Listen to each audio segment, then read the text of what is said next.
Hello and good evening, everyone. Once again, we are coming to you from John Cate Field at McBride Stadium here in Richmond, Indiana, as we get set for another presentation of Xenia Scouts Baseball here on the Xenia Scouts Radio Network. Hello again, everyone. Alongside Riley Harshman, I'm Charlie Danis. Game 2 of this short two-game set between the Jazz and the Scouts. On the mound tonight for Richmond, it'll be the right-hander Garrett Welch, native of Newcastle, Indiana, plays his college ball at the University of Southern Indiana. 6'3", 180-pound freshman over there at Southern Indiana. Comes into this game with a record of 1-2, an earned run average of 2.70. And in 26 and two-thirds innings pitched, he has struck out 18 and walked 10. Well, Riley, after another disappointing loss for the Scouts last night, they'll look to rebound here today against the Jazz. Yeah, it's going to have to start with their offense. Their offense didn't really show up like we've seen them show up last night, and so it's going to start with their offense. They have a chance to score first and try to put some pressure on the starter, Garrett Welch, so that's what they're going to have to do. They're going to have to get base runners and try to get somebody in to score. Here's what the lineup will look like for the Scouts here today. Left fielder Chandler Chambers will bat leadoff. Nick Tuttle, the shortstop, will bat second. The third baseman will be Caleb Eater. He'll bat third. Designated hitter Ryan Burlesman will bat fourth. Graham Welch, the center fielder, will bat fifth. Luke Boylston, the right fielder, will bat sixth. Zach Bacon, the second baseman, will bat seventh. The catcher Truman Brown batting eighth. And the first baseman Felix King, he will be the number 9 hitter. Acting manager for the Xenia Scouts, Jason Lester, taking his place in the third base coaching box. Meanwhile, Austin Harmon assuming that same position, only on the first base side of the field. Chandler Chambers now digging in for the Scouts. Plenty of sunshine to go around here in Richmond, as we might be a couple minutes early. Originally scheduled for 7:05. It looks like we will be getting underway here at 7:03. And indeed we will. Welch rocks and deals, and right off the bat, the high fly ball out to center field, and just like that, Chambers becomes a flyout victim, one gone. Kind of surprised with the third baseman playing back on Chambers there that Coach Jason Lester didn't signal for a little bunt for a base hit for Chambers. We see him do it a lot this year, and with that third baseman back, it seemed like a prime opportunity to get an early base runner. So now Nick Tuttle coming to the plate for Xenia. Tuttle, 379 batter, no homers, 15 knocked in, recently named to the Great Lakes Summer Collegiate League All-Star team. Congratulations to him. He'll dig into the right-handed batter's box against the right-hander Welch. Welch kicks and deals, and that pitch is down low for a ball. 1-0 the count on Nick Tuttle. Jazz going with their high-vis jerseys. You can see those coming from a mile away. White pants. And then for the Scouts, their light blue jerseys and gray pants, as a strike is taken on the outside by Nick Tuttle. 1-1 the count on the Scout shortstop. Again, this is Xenia Scouts Baseball here on the Xenia Scouts Radio Network. Once again, in the city of Richmond, Indiana, as that pitch taken on the inside corner for a call strike. As Welch moves ahead on the count, 1-2 strikes. Waiting on deck for the Scouts is Caleb Eater. Shadows starting to creep in here at the ballpark. And the pitch is inside for a ball. And just as I say that, the lights here at McBride Stadium are starting to turn on as well. So that will help with visibility some. Right now, home plate is completely covered by shadow. The pitch. And here's a liner into right field, and it'll be caught. 2 gone in the inning. A tremendous catch that time by the right fielder. I want to be able to get his name right here, get the pronunciation right. I think that might have been Magaha. No, that's actually Jared Kengott, excuse me. Kengott, native of Addison, Texas, with the nice sliding grab in right field. Second out of the inning. Yeah, I thought that might have been a base hit for Tuttle there, but Kengott got a great jump and made the great sliding catch. So now Eater takes a ball from the right-hander Welch. Welch's last start was not a particularly good one, as his next pitch to Eater is outside for a ball. Only went 4 innings against Gallion. No runs on 2 hits.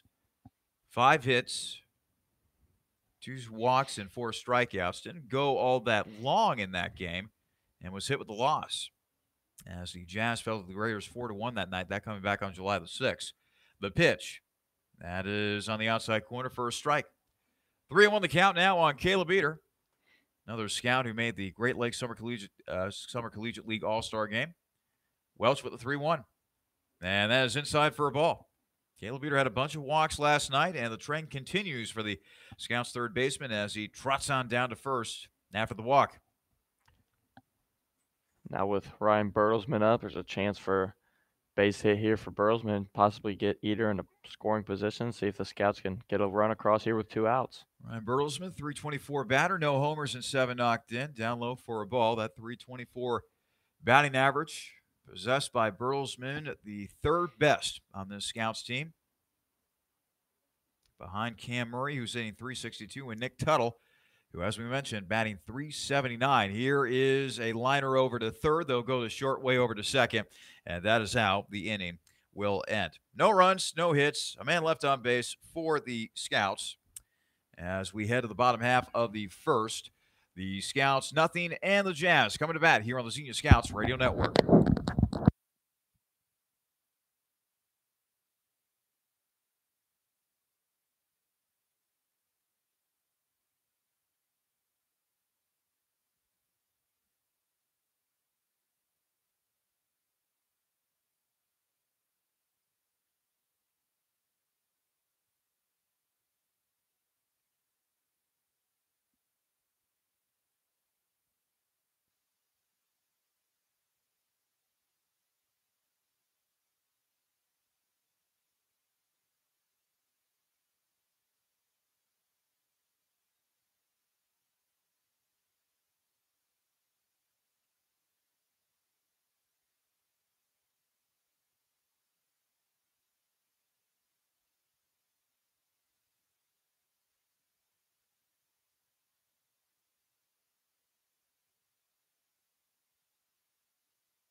Bottom half of the first here at McBride Stadium.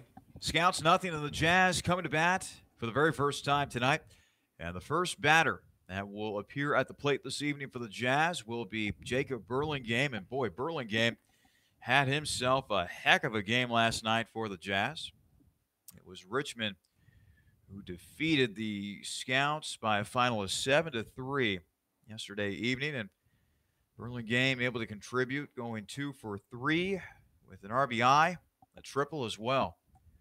And now the pitch by Sam Drawley. Here's a bouncer over to second. Oh, just past the glove by Zach Bacon as he was racing in, but somehow that ball snuck to his left as it sneaks into right field. I think they're going to give Burlingame a hit on that play. We're going to have to check to see what the official scoring is on that, but in any case, Burlingame is able to reach safely.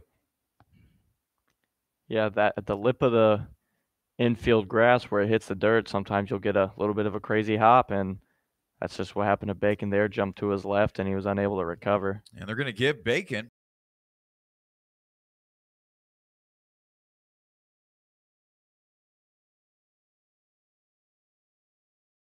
leadoff man for the Jazz, continues to do his job to great aplomb. And Sam Drawley, the right-hander on the mound for the Scouts, pitches, and pitch taken on the inside for a ball.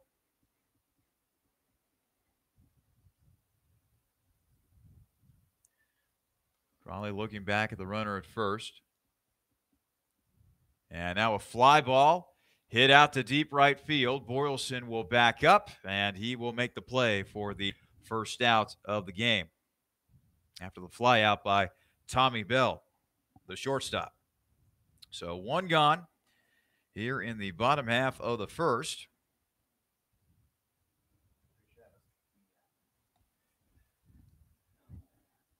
And now coming to the plate is Patrick Smith, the Purdue product.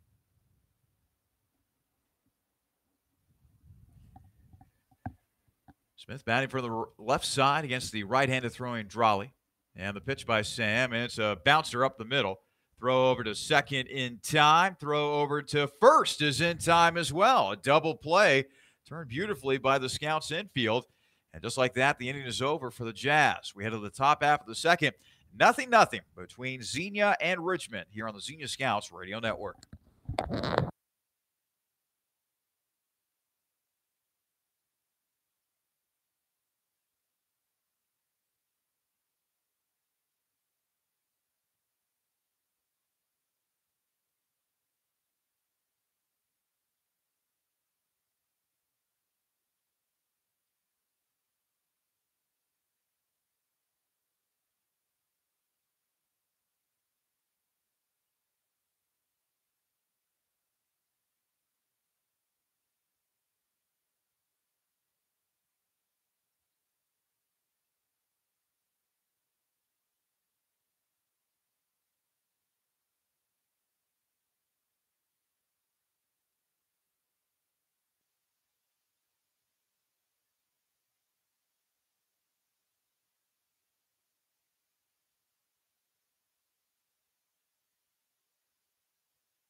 Graham Welch will now lead things off for the Scouts as we begin play in the top half of the second here at McBride Stadium.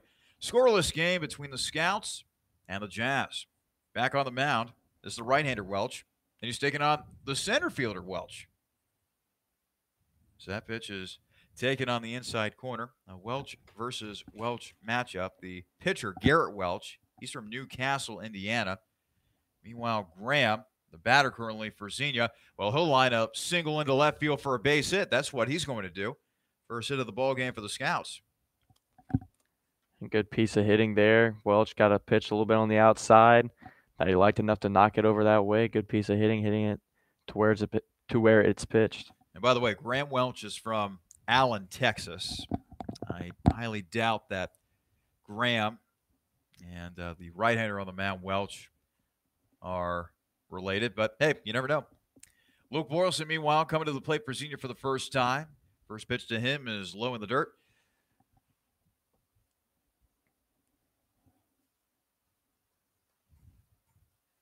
1-0 the count on Luke Boylston.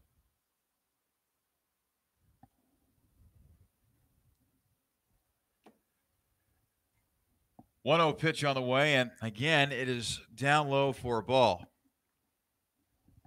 And Graham Welch does possess some speed over at first. He only has 3 stolen bases, but he's a center fielder, covers a lot of ground in the outfield, and he can cover ground on the base paths as well.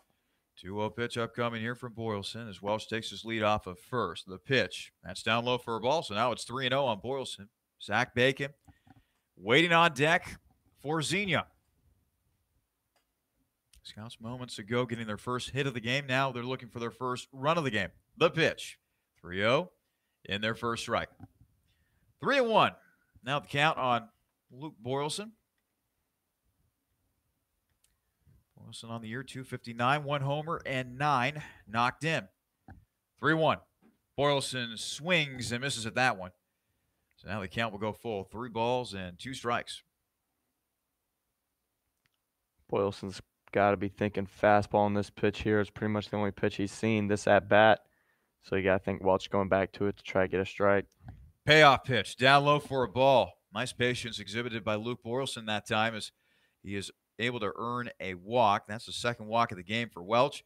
And that moves Graham Welch of Xenia up to second on the play. And runners on first and second, no outs here. Prime bunting situation for Zach Bacon to lay down a sacrifice bunt, get those guys over to second and third. So now Bacon, the second baseman, coming to the plate for Xenia. Bacon, 170 batter, no homers and 10 knocked in. Scouts have runners at first and second. Nobody out here in the top half of the second. Welch, meanwhile, delivers. Bacon laying down a gorgeous bunt right there, although they'll throw to third, and they will get Welch out on the play. Riley, you often talk about this. The cardinal sin of bunting is never bunt it back to the pitcher. Welch was able to pounce upon that in a heads-up play right there by the Richmond Jazz right-hander as he was able to throw a dart over to third, and that is the first out of the frame. And that's exactly why in that situation you don't bunt it back to the pitcher. It just went right back to the pitcher. He only had to take a couple steps off the mound. He was able to spin and throw over to third in time to get that force out. And that's just why you don't want to bunt it back to the pitcher. You don't want to give him that easy throw over to third. So Boylston goes to second. Bacon reaching on a fielder's choice. And Truman Brown filing the first pitch that he sees from Welch back towards the screen. 0-1 the count. Bacon will have reached via a fielder's choice, by the way. And it's now an 0-1 count on Truman Brown.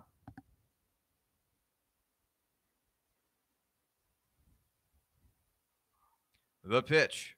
And here's a fly ball out to right field towards the line, and another tremendous catch out there. 2 gone. Boy, we have seen some really, and I mean really, good glove work out there by Jared Kengott. That's the second time that he has made a tremendous play out there in right field. 2 away here in the top half of the second. Yeah, both of those big plays Kengott has made has really taken a hit away from the scouts. Tuttle had that one earlier that I thought might have dropped, but Kengott made the great play, and that one could have scored a couple runs, and he made a play. So good job by Kengott. Felix King, meanwhile, the batter now for Xenia as that pitch is inside for a ball. 1-0 the count on the Scouts' first baseman.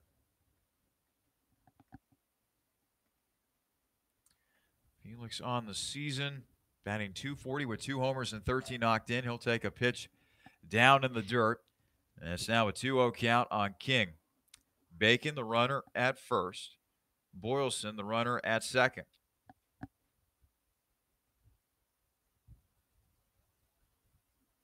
Welch, meanwhile, straightens up on the mound. Here's the 2-0. King will swing, and that'll be a grounder over to shortstop, an easy flip over to second. And that is how the inning will end for the Scouts.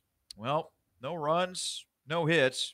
And the Scouts do put a couple of men on base, but they end up only leaving 1 when it's all said and done.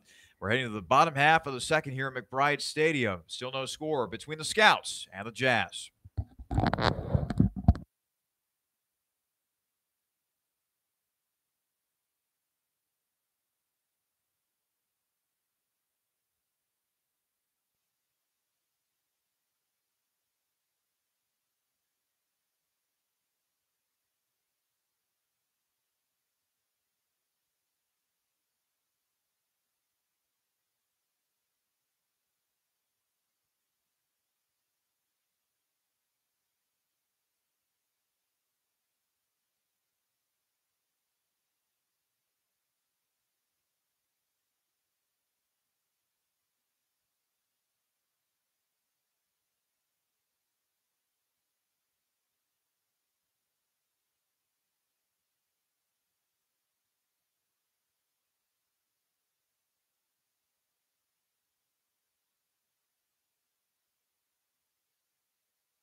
Bottom half of the second here at McBride Stadium.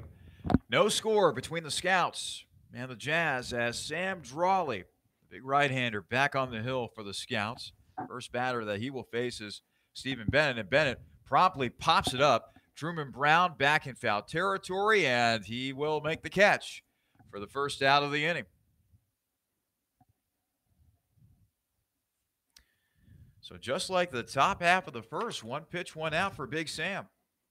He'll certainly take that tonight.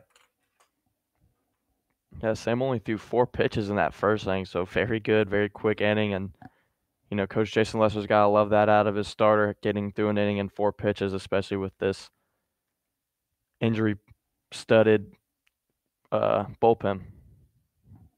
Bill Kroll now the batter, and Kroll able to hit a fly ball into left field. That is caught. And boy, quickly 2 gone here. 2 pitches, 2 outs. This will really help Sam's pitch count going forward, I would imagine. F7 in the scorebook, by the way. So now it's going to be up to Jackson Blevins to keep this inning alive for the Jazz. As the first pitch that he sees from Drolley was a ball. Drolley now delivers, and that pitch in their first strike. Actually, I misspoke. That was the first pitch that he threw to Blevins. It's now an 0-1 count. Jackson Blevins. Drolley quickly back to work. 0-1 is up high for a ball. 1-1 the count. Still very early on in this game, but the Jazz have yet to break into the hit column. That's down low for a ball. 2-1 the count on Jackson Blevins.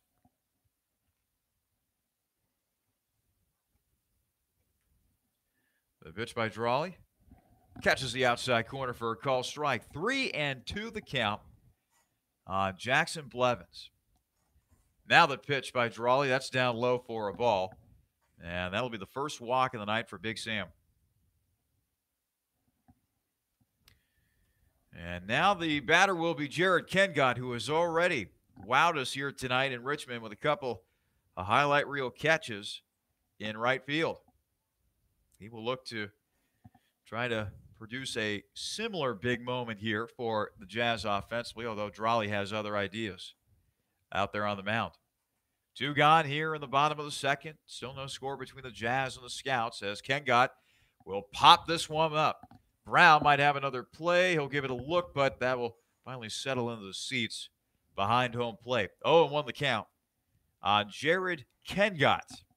Kengott, a native of Addison, Texas, plays his college ball at Southern Illinois University, Carbondale, a junior at that school. And for the Jazz this year, 177 batter, no homers, and 4 knocked in. Drolley will throw back to first. And the runner's back in time, that being Jackson Blevins.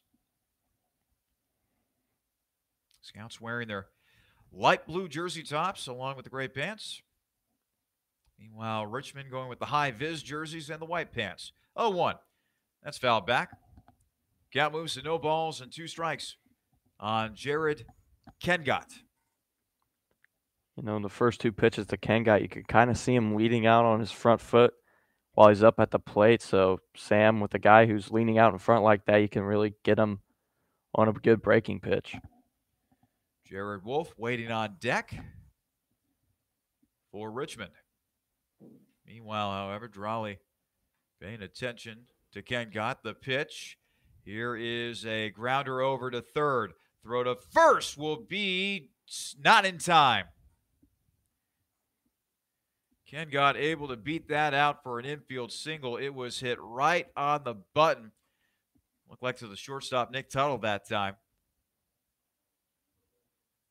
And so Jarrett Wolf will get a chance to bat here with a couple of runners on as Drolley all of a sudden finds himself in a little bit of a 2-out jam here. So Jared Wolf, the senior from Terre Haute, Indiana, attends Wabash College, 5'9", 185 pounds. This year for the Jazz, hitting .262 with no homers and 3 knocked in. And like a lot of these Jazz hitters, they bat from the left side. Wolf, no different than from the rest, it seems like. So now Sam will go to work on Wolf. The pitch. That is in their first strike, catching the inside corner. 0-1 the count on Jared Wolf. Runner at first is Kengott. Runner at second is Blevins. The pitch. Just a little high for a ball. 1-1 the count. Jared Wolf. We've talked about inning snowballing for Scouts pitchers this year, especially with 2 outs and with runners on first and second with 2 outs. Sam does not want to let this inning snowball at all. Sam on the mound. Delivers the 1-1. That's down low for a ball. 2-1 the count. Jared Wolf. It's been a recurring problem for this scout squad. After last night's loss, they have now dropped Gulp 14 of their last 17. It has been a very tough stretch for Xenia lately as that pitch is up high for a ball. Looking to head into the All-Star break with some momentum. After tonight's game, they'll have a long homestand beginning tomorrow night. Maybe some home cooking will do the boys some good. Meanwhile, 3-1 pitch. This is popped up high in the air. Might be playable. No, just out of play. As Caleb Eater, the third baseman, gave it a look, but ran out of real estate to work with. So now it's 3 balls, 2 strikes. Jared Wolf, Riley Bertram waiting on deck for Richmond. Home plate completely covered by shadows. And the shadows starting to sneak up halfway the first base line. 3-2. That is a call, strike 3. Got him on the inside corner with a fastball. Big pitch right there by Sam Drawley as he's able to get out of the jam. We head to the top half of the third. Still no score between the Jazz and the Scouts here on the Xenia Scouts Radio Network.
Garrett Welch back on the hill for the Jazz as we begin play here in the top half of the third of a scoreless ball game between Richmond and Xenia. Alongside Riley Harshman, I'm Charlie Danis. We are coming to you from John Cate Field at McBride Stadium here in lovely Richmond, Indiana. And now we go back to the top of the order for the Scouts. Chandler Chambers, the left fielder, led off this game with a fly out to center as he fouls it back to the screen. Coming up in this inning, by the way, we will reveal to you tonight's trivia question. Always a fun part of the broadcast. Welch, meanwhile, the 0-1 pitch. And that is swung on and missed by Chambers. Now finds himself in an 0-2 hole. Now, Garrett Welch has had a pretty interesting season. I say interesting in that he's got a low ERA. As that pitch is outside for a ball. 1-2 the count on Chandler Chambers. But of the 121 batters that he has faced this year, he has struck out only 18 as that pitch is fouled back to the screen. I would lead many people to believe that Welch is one of those pitchers that gets a lot of his outs via contact, a lot of ground outs, limiting the fly balls wherever he pitches. 1-2 pitch, and this is popped up high in the air. The play will be made behind home plate in Bill Kroll. We talked about this last night. A lot of foul territory and a lot of space between that home plate and that backstop here at McBride Stadium. And so far, we have seen a couple of foul pops for each team as Chambers becomes the first out of the inning. And that's not something we saw too much of last night, those foul balls behind the plate being caught by the catchers, but it's definitely something that you have to think about with that big backstop. Nick Tuttle with a hard smash down the third baseline foul. 0-1 the count on Tuttle, who flew out to right on the play. Actually, you could probably say that he got flat out robbed by Jared Kengott out there in right field. Here's the 0-1. And this is fouled off. So now Tuttle finds himself in an 0-2 hole. Lights shining brightly here at McBride Stadium, although don't really need them until we get a little bit past 8 o'clock or so. As the shadows continue to sneak into the ballpark. We are nestled right in the middle of the neighborhood here in Richmond. A little far from downtown Richmond, but in the suburb area, I guess you could call it.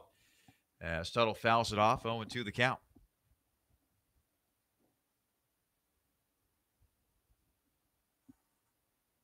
Caleb Eater waiting on deck for the Scouts.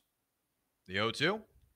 And that is a called strike 3 to Tuttle. As Welch is able to hit the outside corner with a fastball, 2 gone. And Tuttle, a guy who seldom goes down, looking at strike 3, but right there, Welch doing a good job of fooling him with a little bit of a slider. So now Caleb Eater will come to the plate. He walked his last time up, and he takes a strike from Welch. 0-1 the count on Caleb Eater, the third baseman. Now, we've seen Caleb Eater, the pitcher. We've seen Caleb Eater, the first baseman. This is the first time tonight that we have seen him at the third base spot for the Scouts, although he is listed as technically a corner infielder. So this shouldn't be that much of a surprise. It's a position that he's also played at while attending Indiana Wesleyan University. As he takes a pitch on the outside corner, count that moves to 1-2 strikes. And Welch, the quick worker that he is, delivers. That's a foul ball off to the left, down the third base line. As Eater is able to stay alive. 1-2 strikes on Caleb Eater. Eater swings the stick from the right side. No batting gloves. 1-2. And Eater swings and misses at that one. Another strikeout in the inning for Welch as the Scouts go down 1-2-3 here in the top half of the third. We head to the bottom half of the third. We still got no score between the Scouts and the Jazz here on the Xenia Scouts Radio Network.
Sam Drawley back on the hill for the Scouts, and so far he has looked pretty good for Xenia as the Jazz come to bat here in the bottom half of the third. Scoreless game. Scouts have one hit. Richmond still looking for their first hit of the game. And now Drawley will turn his attention to Riley Bertram, the second baseman for the Jazz. It'll be the 9-1-2 hitters. Bertram, Burlingame, and Tommy Bell. The Killer Bees, no less, for the Jazz right there. The pitch is down low for a ball, 1-0 the count. Drawley entered this game sporting a 1-1 record, an earned run average of 11.21. This is the 14th game in which he has appeared, but only his second start of the season, as that pitch is fouled off. Does have 4 saves on the year, 21 2/3 innings pitched. He has struck out 19, and he has walked 16. And so far, Riley Sam is doing a good job out there on the mound as he winds and throws the 1-1, and this will be bunted foul up the third base line. Yeah, Sam's been doing a good job with this start so far. You know, you said this is his 14th appearance. The reason he has so many is because he was believed to be the Scouts closer this year with those 4 saves. He was doing a good job in that closer role, but with all the injuries to the Scouts pitchers, he's been asked to fulfill a bigger role for this team, and right now he's doing a good job filling in as a starter. So it's now a 1-2 strike count on Riley Bertram. Jacob Burlingame, the Jazz center fielder, waiting on deck for Richmond. Drawley's ready to go. Bertram twirling the bat around. Now the pitch, and that is down low in the dirt. 2-2 the count on Riley Bertram. Beautiful night for baseball, by the way. Temperature at first pitch was about 83 degrees. And no sign of the wet stuff here tonight. As the 2-2 pitch, grounded up the middle. Tuttle with the grab, the throw. It's in time, and Bertram becomes the first out of the inning. So now back to the top of the Jazz order. The center fielder Jacob Burlingame reached on a fielding error by Zach Bacon, the second baseman, his last time up. And that will give Riley a chance to introduce to you tonight's trivia question. Tonight's trivia question is a good one. Talking about some of the best hitters in the game. So, which of the following players had 13 consecutive seasons of hitting more than 100 RBIs in a season? Ooh, now that is a good one. Drawley with the pitch, and that's in there for a strike. What are my choices? Your choices are Mickey Mantle, Willie Mays, Stan Musial, and Jimmy Fox. All exceptional hitters. 0-1 pitch. That is swung on and missed. Drawley quickly ahead of Burlingame. No balls and 2 strikes. Burlingame is a dangerous hitter, so you definitely want to be cautious still with 2 strikes because he can make you pay. Sam looking in for his sign. Here's the pitch. And that is a called strike. 3 on the outside corner. Burlingame got caught looking in the observatory. 2 gone. Sam's been doing a great job of locating his fastball, what sets up for breaking pitches like that on the 3rd strike. So as long as Sam can keep locating that fastball, he's going to have a nice night. So now Tommy Bell comes to the plate, the Jazz shortstop. He has flied out to right field. 0 for 1 so far on this night. It's been a pitcher's duel so far. As nothing game between the Scouts and the Jazz as Bell takes a strike on the outside corner from Sam, whose fastball has been well located so far here tonight. The 0-1. This is a grounder up the middle. Bacon handles it, throws, and the throw to first in time for the final out of the frame.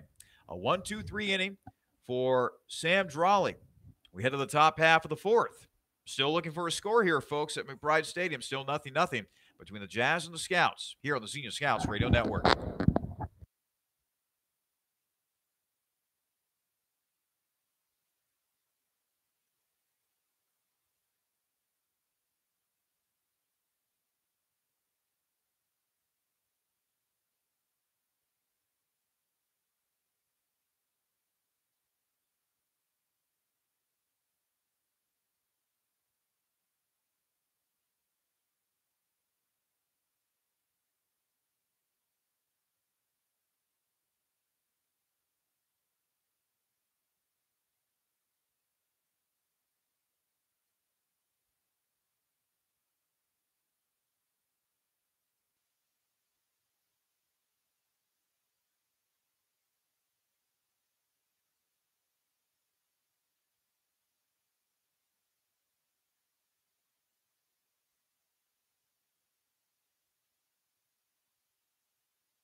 Top half of the 4th here at McBride Stadium.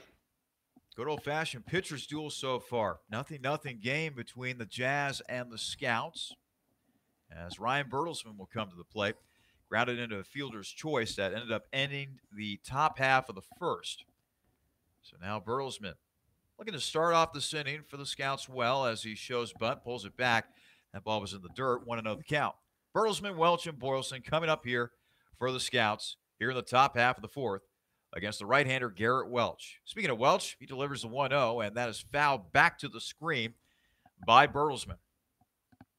You know, Bertelsmann squared around on the first pitch of this at bat, and I wasn't surprised at all. I was kind of thinking he might with the corner infielders back as far as they were with his speed. Meanwhile, Bertelsmann takes a pitch low in the dirt. 2-1 the count now on the Baylor product, Ryan Bertelsmann. Welch now rocks and deals with the 2-1, and that's down low. So now a very favorable hitter's count here. 3 balls, 1 strike on Ryan Bertelsmann as Graham Welch waits on deck for Xenia. And boy, Welch wasting no time as he delivers the 3-1. That's down low, and Bertelsmann is able to earn himself a walk. So the leadoff man aboard for the Scouts as Graham Welch will come to the plate. And now we will revisit our trivia question. And the trivia question tonight was, which of the following players had 13 consecutive seasons of hitting more than 100 RBIs in a season? And those options are Mickey Mantle, Willie Mays, Stan Musial, and Jimmy Fox. The pitch is popped up high. Foul territory and now out of play. Okay. Give me the choices one more time. Choices are Mickey Mantle, Mm-hmm. Willie Mays, Stan Musial, and Jimmy Fox. Okay. It's not going to be Mantle because he had a lot of injuries during his career. So I think that would take Mantle off the table. Boy, Musial, good hitter. Fox, a very, very good hitter. Probably one of the more underrated sluggers in baseball history. Oh boy, if I had to make a choice, you know what? I'm gonna go with Stan the Man. Final answer. Final answer, Stan the Man, is incorrect. Oh, is the throw back to first not in time? Bertelsmann back in plenty of time. Who Correct. was it? Correct answer was Jimmy Fox. Did it Really? from 1929 to 1941. Had those 13 seasons with over 100 RBIs. Double X. Jimmy Fox spelled his last name Foxx. As Welch fouls that back. You know, you think about the great sluggers that played the game of baseball back in the 30s and the 40s. You know, obviously, you think of Ruth, you think of Gehrig, you think of Hank Greenberg at the Detroit Tigers. Jimmy Fox, one of those players that I think a lot of times gets lost in the shuffle because he did not play for New York. He played for the Red Sox, who did not win a World Series, did not go to a World Series, as that ball will bounce through for a base hit. And look at this. Ryan Bertelsmann races all the way to third on the play as well. Boy, Bertelsmann has got himself a set of wheels that time as he goes first to third on the Graham Welch single up the middle. And now the Scouts are cooking as they got runners on the corners with still nobody out here in the top half of the fourth. Yeah, and I almost thought Tommy Bell's going to make a play on that and possibly turn two right there up the middle, but he was unable to make that play. We saw him make a lot of great plays last night, but unable to make that one, and the Scouts are able to capitalize. So now Luke Boylston, who walked his last time up. Prime RBI opportunity right here. Welch with the pitch. Going on the pitch and stealing. No, he is tagged out, actually. Graham Welch got gunned down by the Richmond catcher, Bill Kroll. So that's one gone. Kroll exhibiting a great gun for his right arm that time as he's able to throw out Welch. Looked like 2-4. Still the runner at third, however, for Boylston as he takes a. Oh no, it actually hit him. Looks like it hit him on the arm, I guess, as Boylston will trot on down to first base. So he's walked and been hit by a pitch. He's been on base twice. So essentially, Welch got eliminated, but they got a new man over there at first after Boylston got hit by the pitch. And now Zach Bacon will come up with a big opportunity here. One gone here in the top half of the fourth of a scoreless game, but the Scouts are knocking on the door. Ryan Bertelsmann sits 90 feet away at third base. He'll take his lead off that base, as will Boylston off of first. Welch, meanwhile, with the pitch. And Bacon pops it up. Foul territory. Kroll, the catcher, not able to make the play as that will bounce up onto the screen. The way the backstop works here at McBride Stadium, obviously a lot of ground to cover, but there's a chain link fence and then a little black screen that drapes down from the top of the roof, covering some seats all the way down to that chain link fence. And luckily for the Scouts, the ball bounced into that little basket of netting. So Bacon still alive here. 0-1 pitch. Bacon now swings, and this is a high pop-up into left field. Bertelsmann getting set to tag from third, and it's a shallow fly ball, not deep enough to score Bertelsmann on a potential sac fly play. So all for naught there for the Scouts as they are now two gone in the inning for Xenia.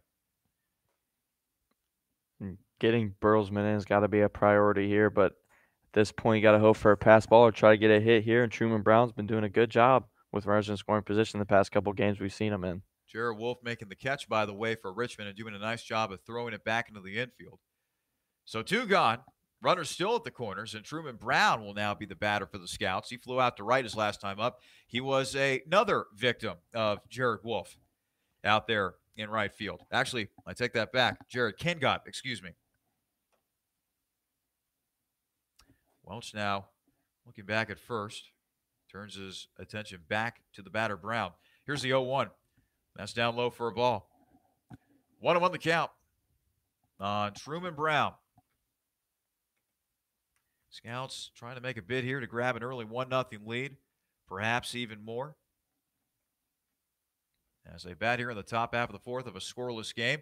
Brown will take a strike on the outside corner as the count now moves to 1 ball and 2 strikes on Truman Brown. Brown, 204 batter, 2 homers, and 11 knocked in. The 1-2. Brown swings, fly ball out to center field, but he'll hang up just a little bit for Burlingame to make the catch, to make the final out of the inning. So the Scouts, no runs, no hits. They do leave a couple men on base. We head to the bottom half of the fourth. Still looking for a score here in Richmond, Indiana. 0-0 between the Scouts and the Jazz here on the Xenia Scouts Radio Network.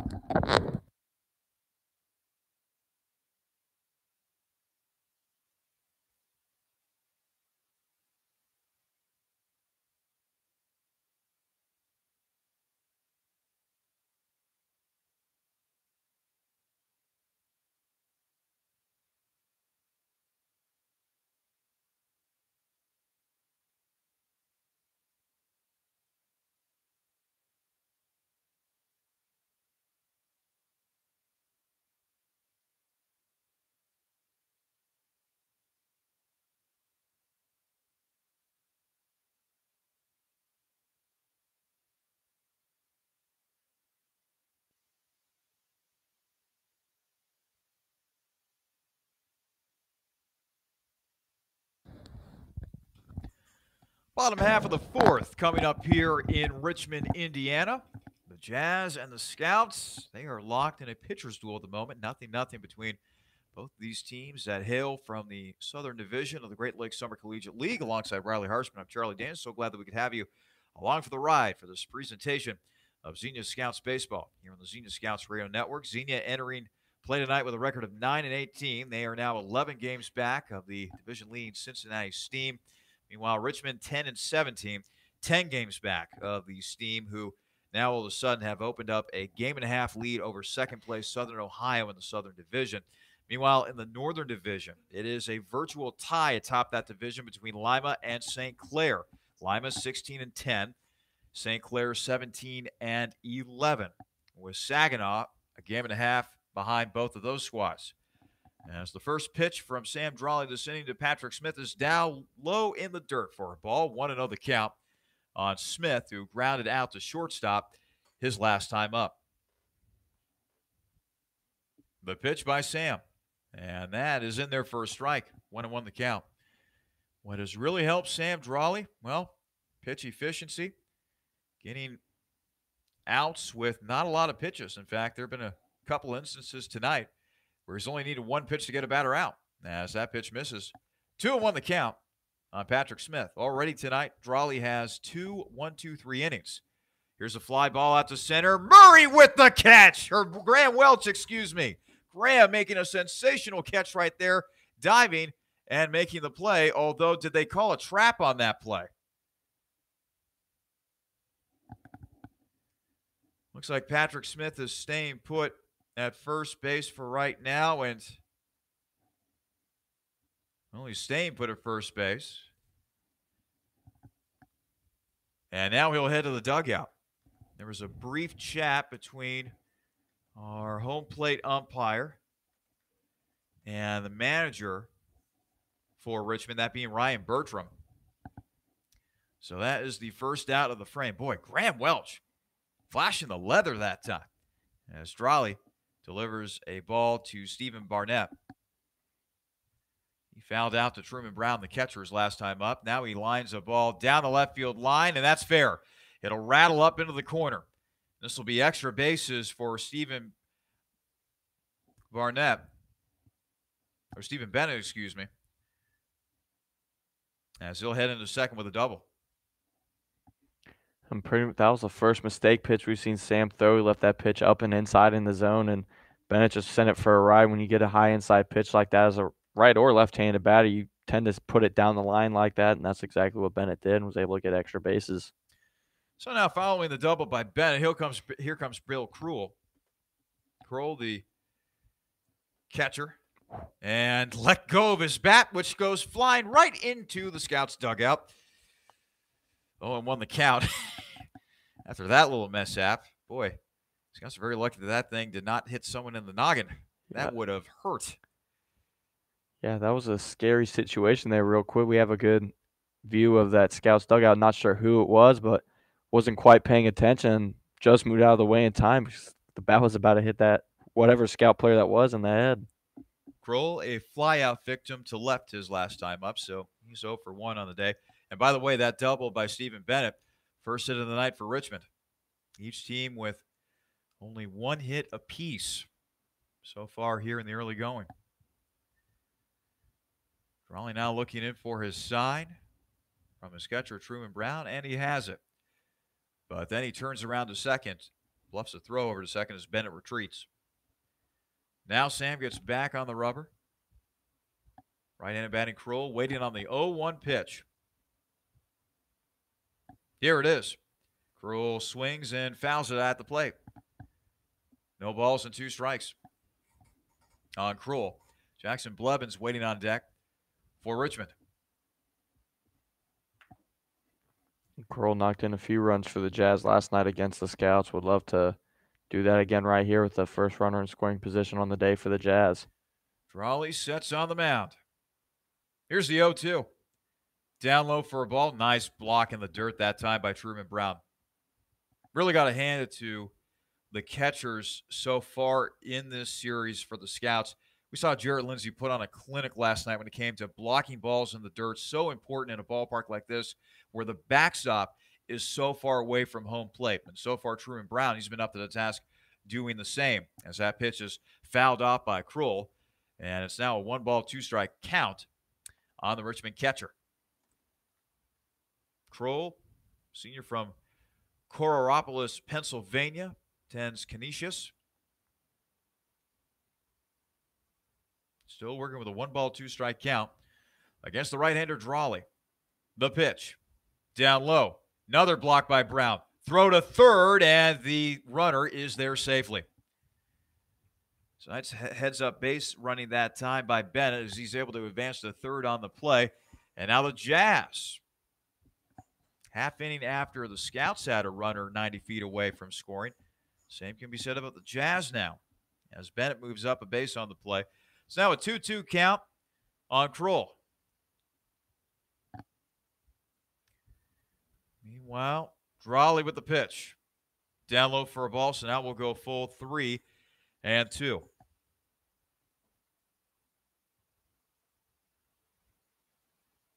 Kroll steps back into the batter's box. Meanwhile, Drawley with the payoff pitch. And this is swung on and hit up the middle for a base hit. It'll be an RBI single for Bill Kroll as Kroll gets the Jazz on the board tonight, 1-0 in favor of Richmond.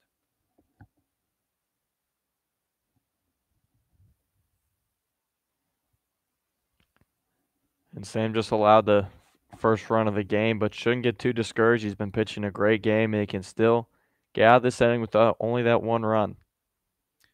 So now, after giving up the first run of the game, Drawley will turn his attention to Jackson Blevins. Blevins, the Jazz first baseman, walked his first time up.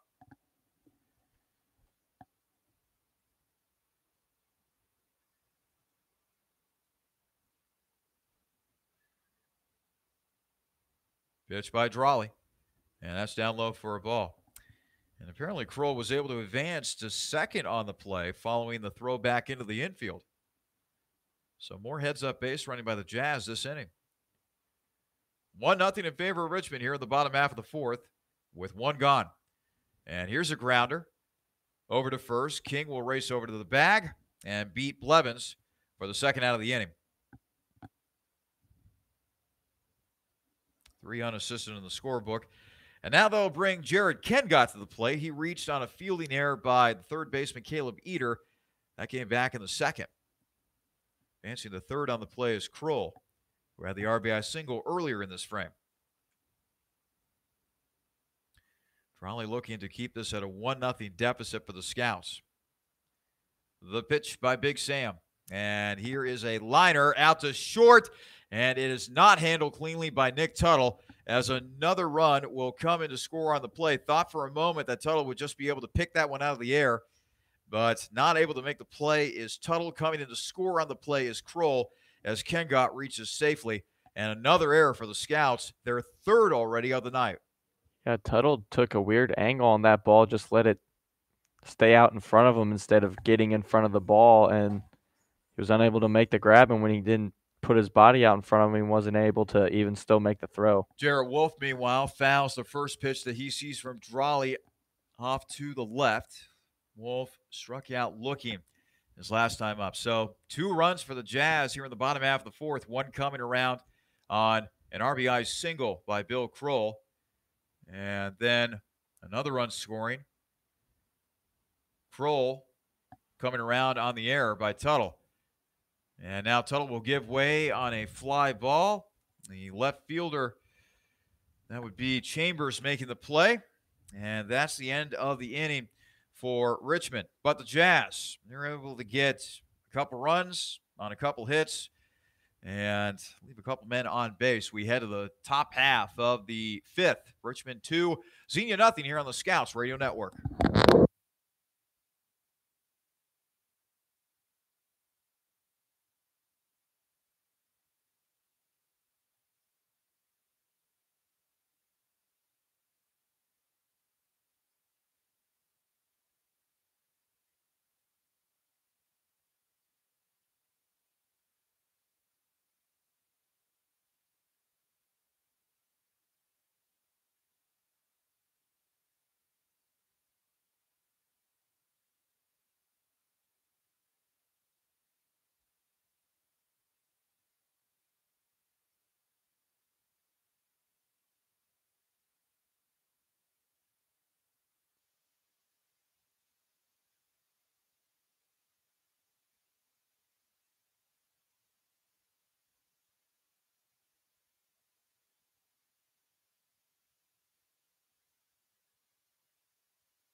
Top half of the fifth here at McBride Stadium in Richmond, Indiana. And the Scouts, they got some work to do offensively as they now trail Richmond by a score of 2-0 following a 2-run fourth inning for the Jazz. Coming up for the Scouts now is Felix King, grounded into a fielder's choice. His first time up as King swings and promptly sends a ground ball over to first. And the play will be made by Blevins, one gone. And during this inning, by the way, we will get you caught up with scores around Major League Baseball. In fact, we already have a couple finals to pass along to you. As digging in for the Scouts will be Chandler Chambers. He flew out to center and fouled out to the catcher. So he's 0 for 2 on the night. Minnesota, 8-5 winners over Kansas City today. Pittsburgh shuts out Washington 2-zip in in the Steel City. As Chambers takes the ball, 1-0 the count. And the Rays double up the Tigers today by a score of 4-2. Chambers takes a strike, 1-1 the count. On Chandler Chambers, the Scouts left fielder. They're about to go to the top half of the 13th in San Francisco as the Giants and the Cubs are tied at 4. Strike taken by Chambers, so now the count is 1-2. They're in the top half of the third in Baltimore. Yankees and the Orioles scoreless in that one. As Welch readies the 1-2. Chambers swings and misses strike 3, and he becomes a strikeout victim, 2 gone. Scoreless game in Flushing, New York, as the Mets host the Phillies, top half of the fourth in that one. Boston has a 1-0 lead at Fenway Park as they host the Rangers over there in Boston, top half of the third. Bottom half of the third in Miami. Marlins playing host to the Brewers, and so far the Brew Crew out to a 2-zip lead. Top half of the third in Cleveland. Indians leading the Reds 2-zip. As Nick Tuttle will come to the plate. Welch with the pitch, and that is in there for a strike. Bottom half of the second in Atlanta. Braves and Blue Jays scoreless. Couple games just about to get underway. That being Houston playing host to Oakland, and the White Sox doing the same with the Cardinals on the south side of Chicago. Grounder foul up the first base line. No balls and 2 strikes on Nick Tuttle. And then coming up later on tonight, Colorado plays host to Arizona. And the Angels, they do the same with Seattle.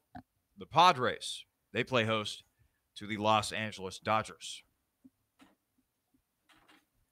So now the 0-2 pitch. And that is just outside for a ball to Nick Tuttle. Tuttle has flown out to right and has struck out looking, so he's 0 for 2 on the night so far. 2-0 lead for Richmond here in the top half of the fifth. Welch with the pitch.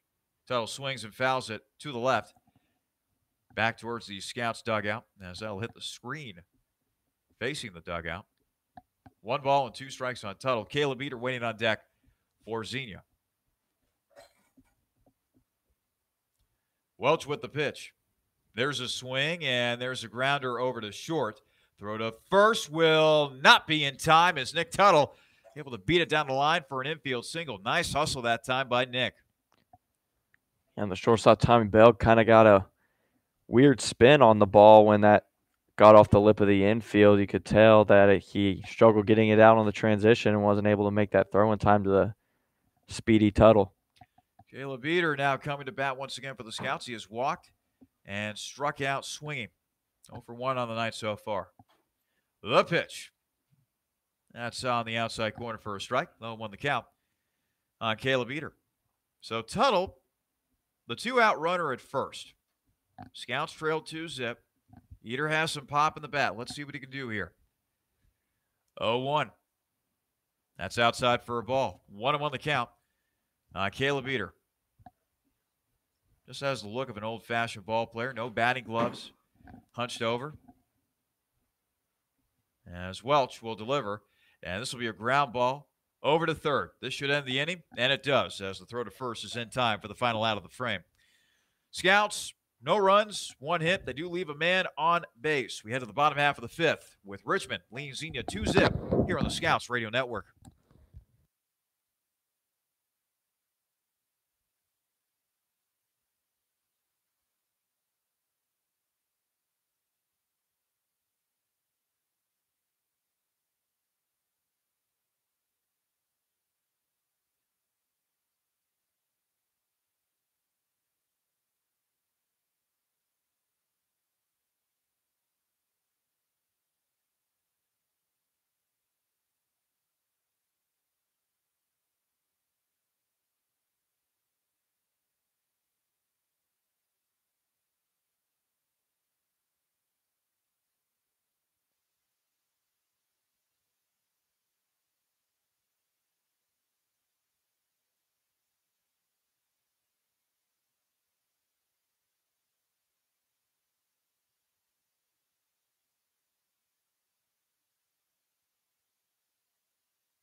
Welcome back to Richmond, Indiana.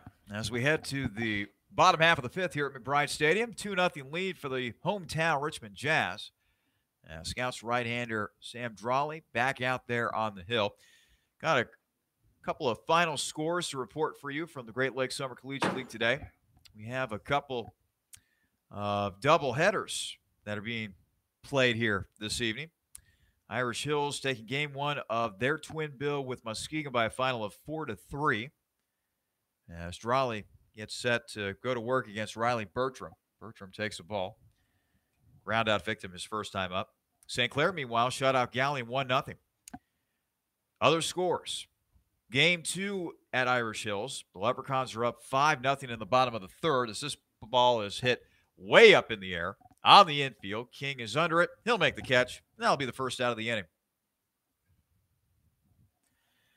1 gone for the Jazz, and now we go to the top of the batting order for Richmond. Jacob Burlingame once again reached on an error in the first, struck out looking in the third.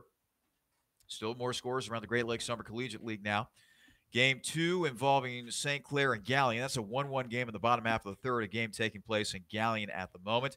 Boy, how about this? Grand Lake all over Lake Erie tonight, 12-zip, and they're only in the bottom half of the third. As that pitch is up high for a ball. Boy, that could end up being a long night for the Monarchs. Top half of the fifth, over in Newark, Licking County playing host to Hamilton tonight. And so far, the Joes lead the Settlers in that one 2-zip. As that pitch is taken for a strike, 1-1 the count. And finally, Saginaw leading Lima 3-1. Saginaw hosting the Locos tonight in that GLSEL affair. Oh, and finally, Southern Ohio, by the way, up 6-1 against Cincinnati. That game taking place in Cincinnati, bottom half of the third, down there in the Queen City. 1-2 pitch from Drolley.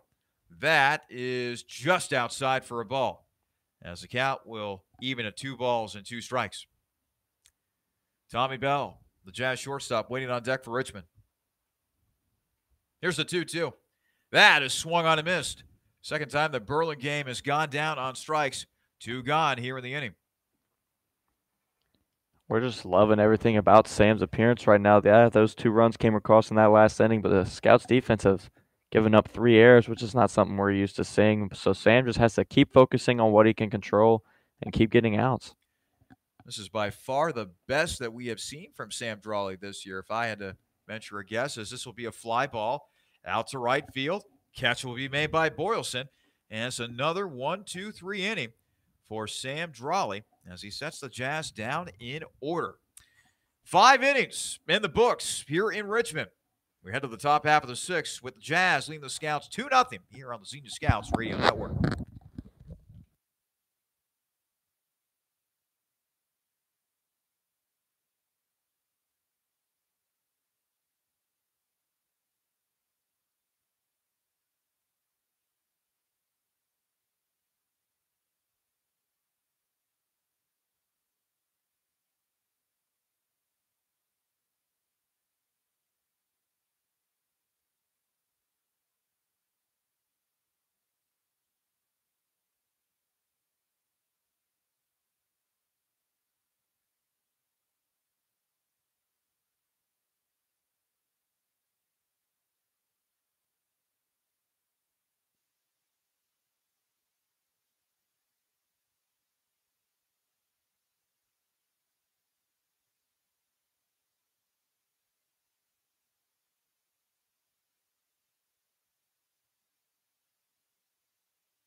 The right-hander Garrett Welch back to work for the Jazz as the Scouts come to bat here in the top half of the 6th. 2-0 lead for Richmond here at McBride Stadium. As Ryan Bertelsmann up again for the Scouts. He walked his last time up, that coming back in the 4th. Welch, meanwhile, with a 1-0. Bertelsmann swings. It's a liner into center field for a base hit. First hit of the night for Bertelsmann. And only the, third hit of the night for the Scouts. At least if the scoreboard's correct in that assumption. So now Graham Welch will come to the plate for Xenia. Welch has singled not once but twice tonight. Bertelsmann getting a hit to start out this inning is exactly what the Scouts needed. Welch with a bouncer over to second. This could be bad news right here. 4-6-3 double play.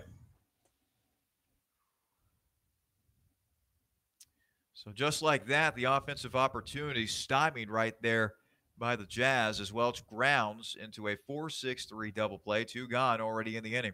I might have spoke too soon there, partner, because I thought with Bertelsmann getting off with the hit, you could move him around and try to get something going and bite into this deficit, but ultimately ended after 1 pitch. So now Luke Boylston comes to the plate for the Scouts. He'll take a ball down low from Welch. Boylston on the night so far has walked, and he's been hit by a pitch. That's great for the on-base percentage and all, but I'm sure he'd love to get a hit right here as he sends a foul ball towards his teammates. And boy, oh boy, that was very lucky right there. It did not hit the fence. It went in between the area that is not covered by fence, didn't hit anybody, ricocheted off of the wall, and then immediately came back onto the field of play. The crazy bounces that you sometimes see in this game. Boylston, meanwhile, sending a fly ball out to left field, and that'll drop for a base hit. So Boylston with his first hit of the night. And a 2-out base runner for the Scouts here in the top half of the 6th. Zach Bacon will now come to the plate. Bacon flew out to left field his last time up. 2-0 lead for Richmond. So far, the Jazz, 2 runs on 2 hits, 1 error in the field. Meanwhile, the Scouts, no runs, 4 hits, and they have committed 3 errors in the field so far tonight. Welch with the pitch. And that is taken for a strike by Bacon. 0-1 the count on Zach. There's still some sunlight in the outfield, but the shadows, well, rapidly taking over the ball field as Bacon lines one into left field for a base hit. Back-to-back 2-out singles by Luke Boylston and Zach Bacon. Have the Scouts believe in here. And now let's see if the 2-out magic will continue for the next batter, that being Truman Brown, who has flown out twice so far on the night. But Brown's been making very good contact tonight, and right here, you know, the old saying goes, third time's a charm. Maybe this one can land in the outfield for him, and the Scouts can try to get something going. Light shining bright here at McBride Stadium. Dimensions of the ballpark, 311 down the right field and left field line, 375 to the power alleys, 402 to dead center. This is a facility that's been around since 1936. Seen a lot of baseball. Whole heck of a lot of minor league teams used to play here. As that pitch is taken for a strike before the Jazz took up residence here in Richmond.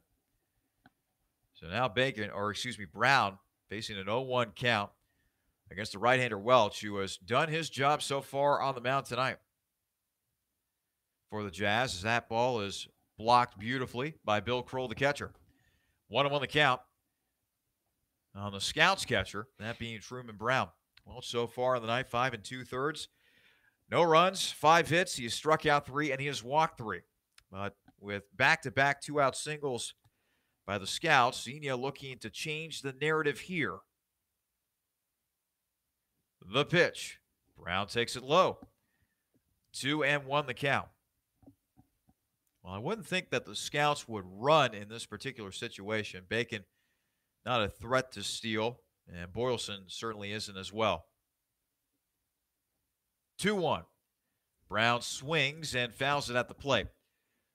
2's across the scoreboard. 2 balls, 2 strikes, 2 out. Here in the top half of the 6th of a 2-0 game. Jazz with the lead over the Scouts, but Xenia looking to change that here. Brown the batter. The runner at first is Bacon. The runner at second is Boylston.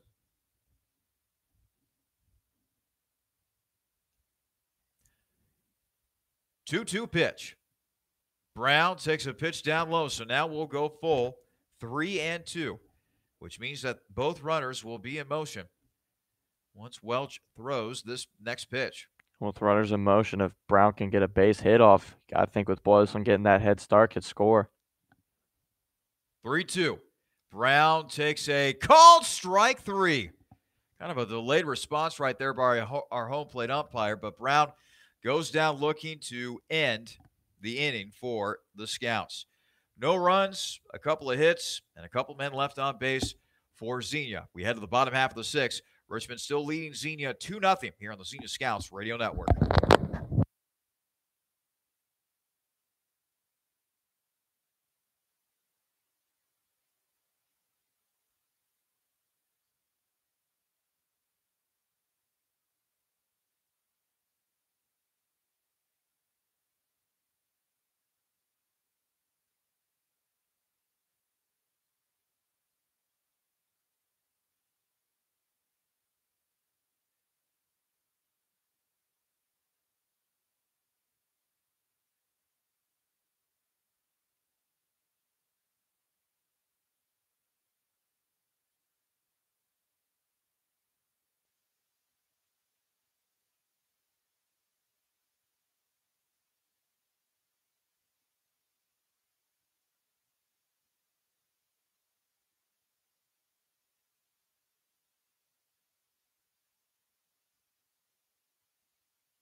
Bottom half of the 6th here at McBride Stadium here in Richmond, Indiana.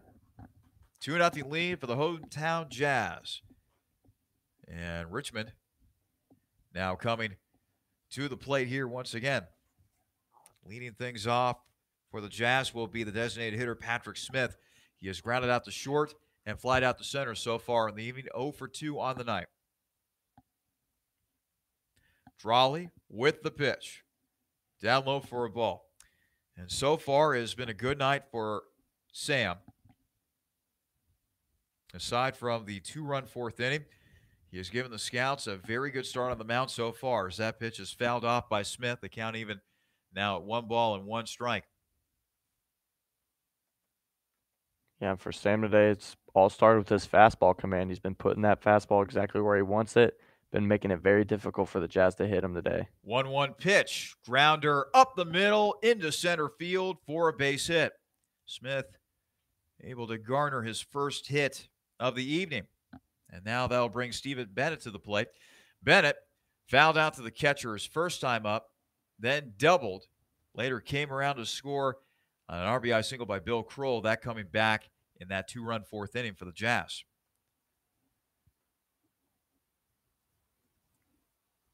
And that is the first time tonight that the leadoff man has reached against Sam Drawley. And we're here in the 6th inning. And now back-to-back singles as Bennett promptly lines that one to the left. A base knock for the Jazz third baseman. Back-to-back singles for the Jazz to begin the top half of the 6th. And now Sam has really got some work to do here in this inning as Kroll will come to the plate once again. He had that aforementioned RBI single back in the 4th. And that last pitch to Bennett, Sam just left the breaking ball high in the zone. Bennett, eyes lit up on it and was able to drive it out in between short and third for a nice line drive single. Sam looks in for his sign. His feet are really being put to the fire here in the top half of this, or the bottom half of the 6th, as that is fouled off by Kroll. Runner at first is Bennett. Runner at second is Smith.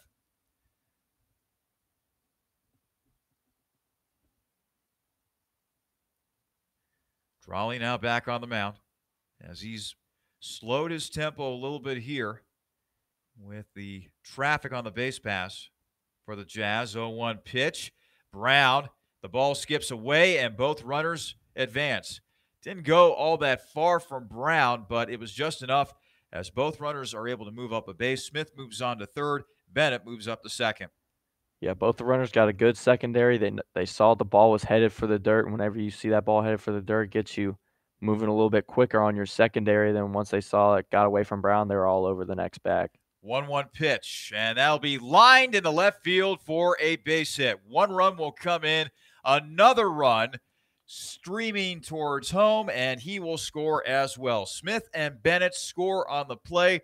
It is a 2-run single by Kroll. He will end up advancing to second on the play due to the throw. 3 RBIs now on the night for Bill Kroll, and more importantly, a now 4-0 lead for the Richmond Jazz. And Sam's let this inning get away from him a little bit. A couple mistake pitches, and the Jazz have been all over him right now. When you leave that fastball up in the zone, you leave breaking balls up in the zone, you're bound to get hit like this, and that's what Sam has done here in the 6th. So 3 straight singles to begin the bottom of the 6th for the Jazz as they put up a pair of runs here in this frame. As Brown blocking that ball, as Jackson Blevins now stands in offensively for Richmond. He has walked and grounded out to first. 0 for 1 on the night. And still nobody out here in the bottom half of the 6th. How many times have we said it on these broadcasts how Xenia pitchers, typically starters, let these types of innings get out of hand? As that pitch is in there for a strike. 1-1 the count. And to this point, Sam had been pitching beautifully, but now his team is down 4-0. And this might not be the end for the Jazz here in this frame. We shall see. Here's a high fly ball out to left field. The catch will be made for the first out. And the runner at second, that being Kroll, will have to stay put. 1 gone. That's exactly what Sam needed there. He needed to get an out in a big way there, and preferably an out that didn't allow Kroll to advance to third. So good job getting that fly out to left field. So now that he's seen an out, now he can try to get back into the groove that he was in the first 5 innings and try to finish out this inning. So now Jared Kengott will come to the plate. Kengott he has reached via 2 errors. One by Eater, the third baseman, another by Nick Tuttle, the shortstop. Got a chance to drive in a run right here. Kroll takes his lead off of second. And that pitch is up high for a ball. 1 ball, no strikes for Jared Kengott, who earlier in this game turned in 2 sensational catches out in right field, robbing the Scouts perhaps of extra bases. The 1-0 pitch. Kengott swings, and that's a liner in the left field for a base hit. Throw to the home plate, and it is not in time. Scoring on the play is Kroll. An RBI single by Jared Kengott. The hits and the runs, they keep on coming for the Jazz. Third run of the inning for Richmond as the Jazz lengthen their lead to 5-0. Now with this runner on first, Sam could try to end this inning here, get a ground ball. He's been locating his fastball well, been leaving it up a little bit this inning, but he's going to have to try to focus in and try to keep it low for Jared Wolf here and try to produce a ground ball and get out of this inning with a double play.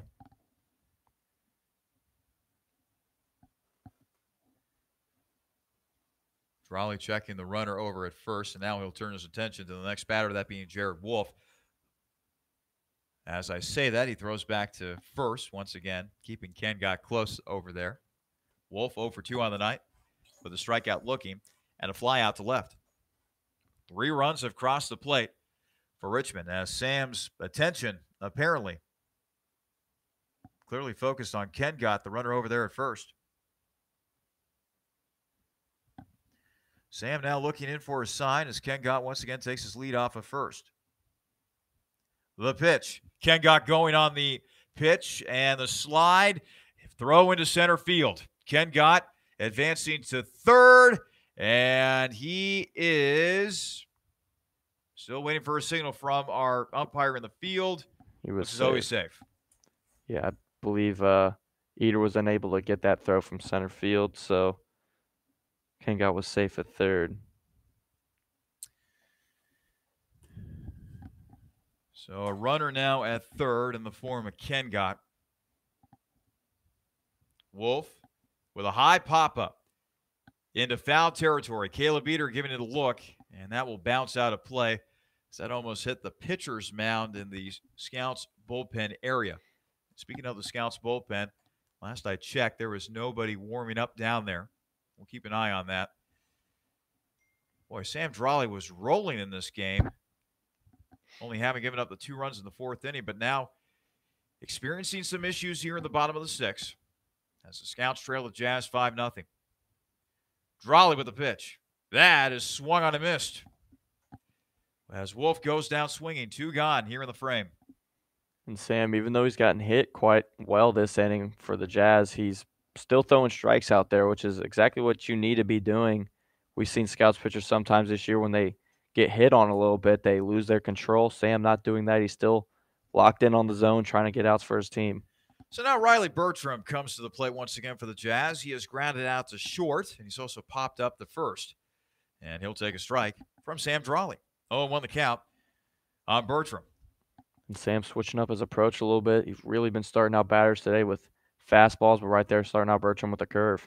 And the pitch is fouled off. Bertram quickly in an 0-2 hole. Richmond 5 runs on 6 hits, 1 error in the field. Xenia, meanwhile, no runs, 5 hits, 3 errors in the field.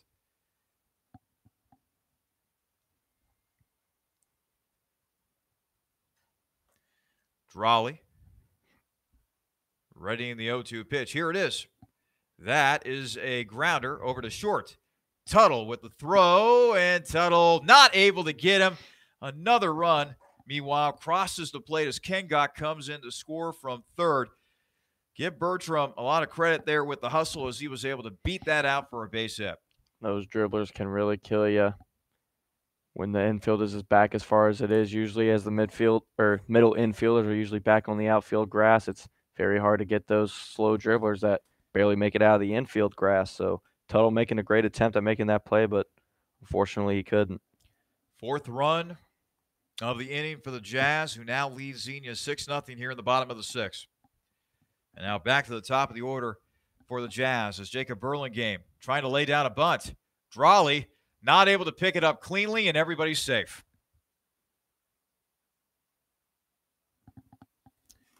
Sam pounced off the mound that time, got to the ball, but was not able to handle it cleanly, as the Jazz will continue to bat here, at least for the time being. And looks as though for right now they will put that as a hit. So Burlingame adding another hit to this inning for the Jazz. That's now 6. And this will be a grounder over to second. Bacon will race over to second for the first out. And finally, this inning comes to the end for the Scouts. But not before 4 runs cross the plate for the Jazz. We head to the top half of the 7th. Richmond leading Xenia 6-0 here on the Xenia Scouts Radio Network.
Top half of the 7th here at McBride Stadium. Richmond has now opened up a big lead over the Scouts, leading Xenia 6-0. As the Scouts offense, they have got to get something going here. Scouts have been shut out so far on only 5 hits. And now Felix King coming to the plate. King with a fielder's choice in the 2nd and a ground out to first back in the 5th. And he'll take a strike. From the right-hander, Garrett Welch, who so far tonight has looked pretty good out there on the mound for Richmond. Here's the 0-1. And that's another strike by Welch as he dots the outside corner with the fastball. 0-2 the count now on King. 9 1-2 hitters upcoming here for Xenia. King, Chambers, and Tuttle. Welch has been pitching great so far today. 0-2 pitch, way outside for a ball. 1-2 the count. But Welch has been just staying in the zone. He's pitching. He's thrown a lot of strikes in this game, and so the Scouts, when a pitcher's throwing that many strikes as a offensive unit, you got to be going up to the plate aggressive. 1-2. King swings, pops this way up in the air, and it'll be out of play. Again, our view from our broadcast booth coming to you along the first baseline, located in a building right outside of the playing surface of the ballpark, but still a pretty good view of the field, I'd say, as King swings and misses at that one, and he becomes a strikeout victim. 1 gone here in the inning. Back to the top of the Xenia order we go. Chandler Chambers, once again up for the Scouts. He has flied out to center. He has fouled out to the catcher, and he's also struck out swinging. He is 0 for 3 on the night so far. And with Chambers being 0 for 3 and that third baseman playing him back, you got to think, is he going to square around here? And he did initially as Chambers pulls it back. 1-0 the count. Chandler Chambers, the Lipscomb product. Scouts are going to need any type of base runners they can get. 1-0 pitch, taken for a strike. Now the count is 1-1 strike on Chandler Chambers. With the top of the order comes some speed, so they're definitely going to want to get these guys on base somehow. Chambers now grounds to third. Throw to first in time. 2 gone in the top half of the 7th.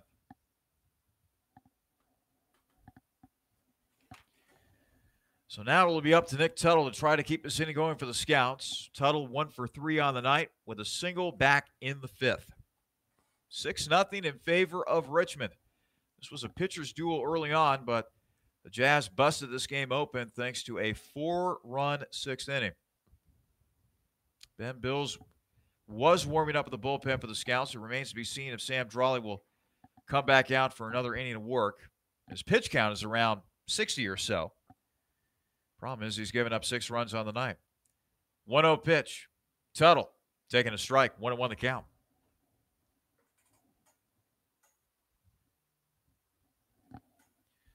Welch, a quick worker out there on the mound. Seems as though that we have experienced a lot of pitchers in the GLSCL that speed things up a little bit as Tuttle takes a pitch inside. 2-0 the count on Tuttle.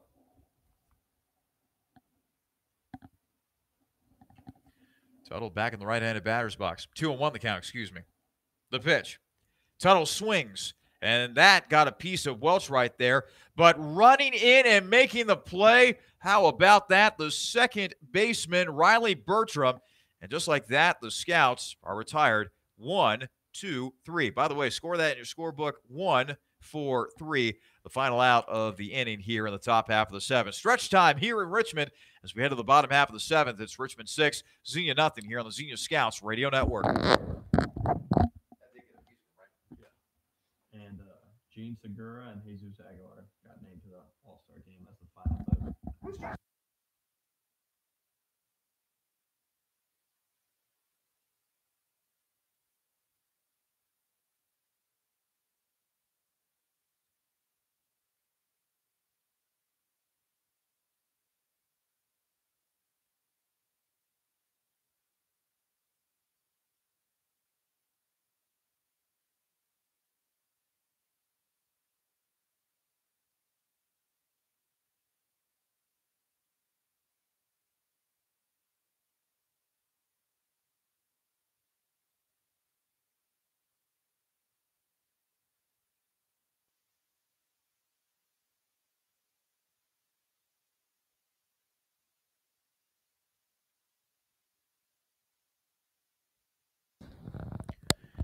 Well, Sam Drawley still out there on the mound for the Scouts after we have stretched here in Richmond, bottom of the 7th.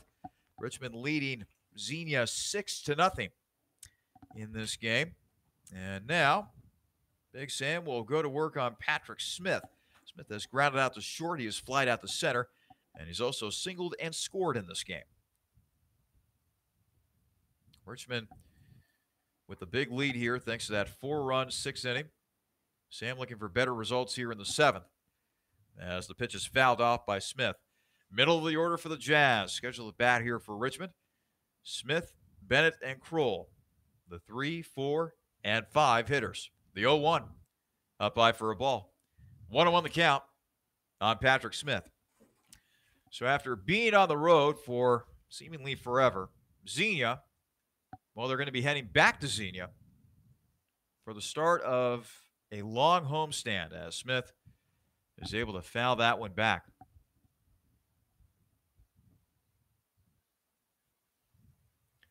Drawley with the 1-2.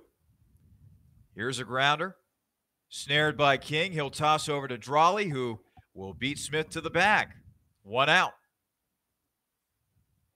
3-1 put out in the scorebook, and now Stephen Bennett will come to the plate for the Jazz. Bennett on the day, 2 for 3 with a double, and he's also scored a couple of runs as well for Richmond. As I was mentioning, Scouts back at home beginning tomorrow night. They welcome in the Lake Erie Monarchs, members of the Northern Division of the Great Lakes Summer Collegiate League. They'll play the Monarchs on Thursday and Friday night, and then they welcome in the Galleon Graders coming up this weekend. Saturday's game scheduled for 7:05. Sunday's game, first pitch scheduled for 4:05. So that's the upcoming schedule. A look at the upcoming schedule for the Scouts. As Bennett swings and misses, 0-1. Sam now back with the pitch, and another mighty hack by Bennett, and another time that he comes up empty, 0-2. And Sam, so far in this 7th inning, is doing what he did so well in the first 5 innings. He's locating that fastball in the lower and outside halves of the plate, and it's just too much for the Jazz right now. Pitch down low for a ball. And when he was doing well in this game, he was pitching with very good tempo as well. Not taking a whole heck of a lot of time between pitches. 1-2. That misses inside. 2-2 the count now on Stephen Bennett. Bill Kroll, who already has 3 RBIs on the night, waits on deck for the Jazz. 2-2. That is swung on and missed. Strike 3. 2 gone here in the bottom half of the 7th. It's good to see Sam respond with 2 quick outs after that 4-run 6th inning. Always good to see some resilience out of your starter when they get hit like that. So now Bill Kroll comes to the plate. As we mentioned, 3 RBIs on the night, part of a 2-for-3 effort. That includes a couple of singles. Drawley with the pitch. Kroll swings and misses. 0-1 the count.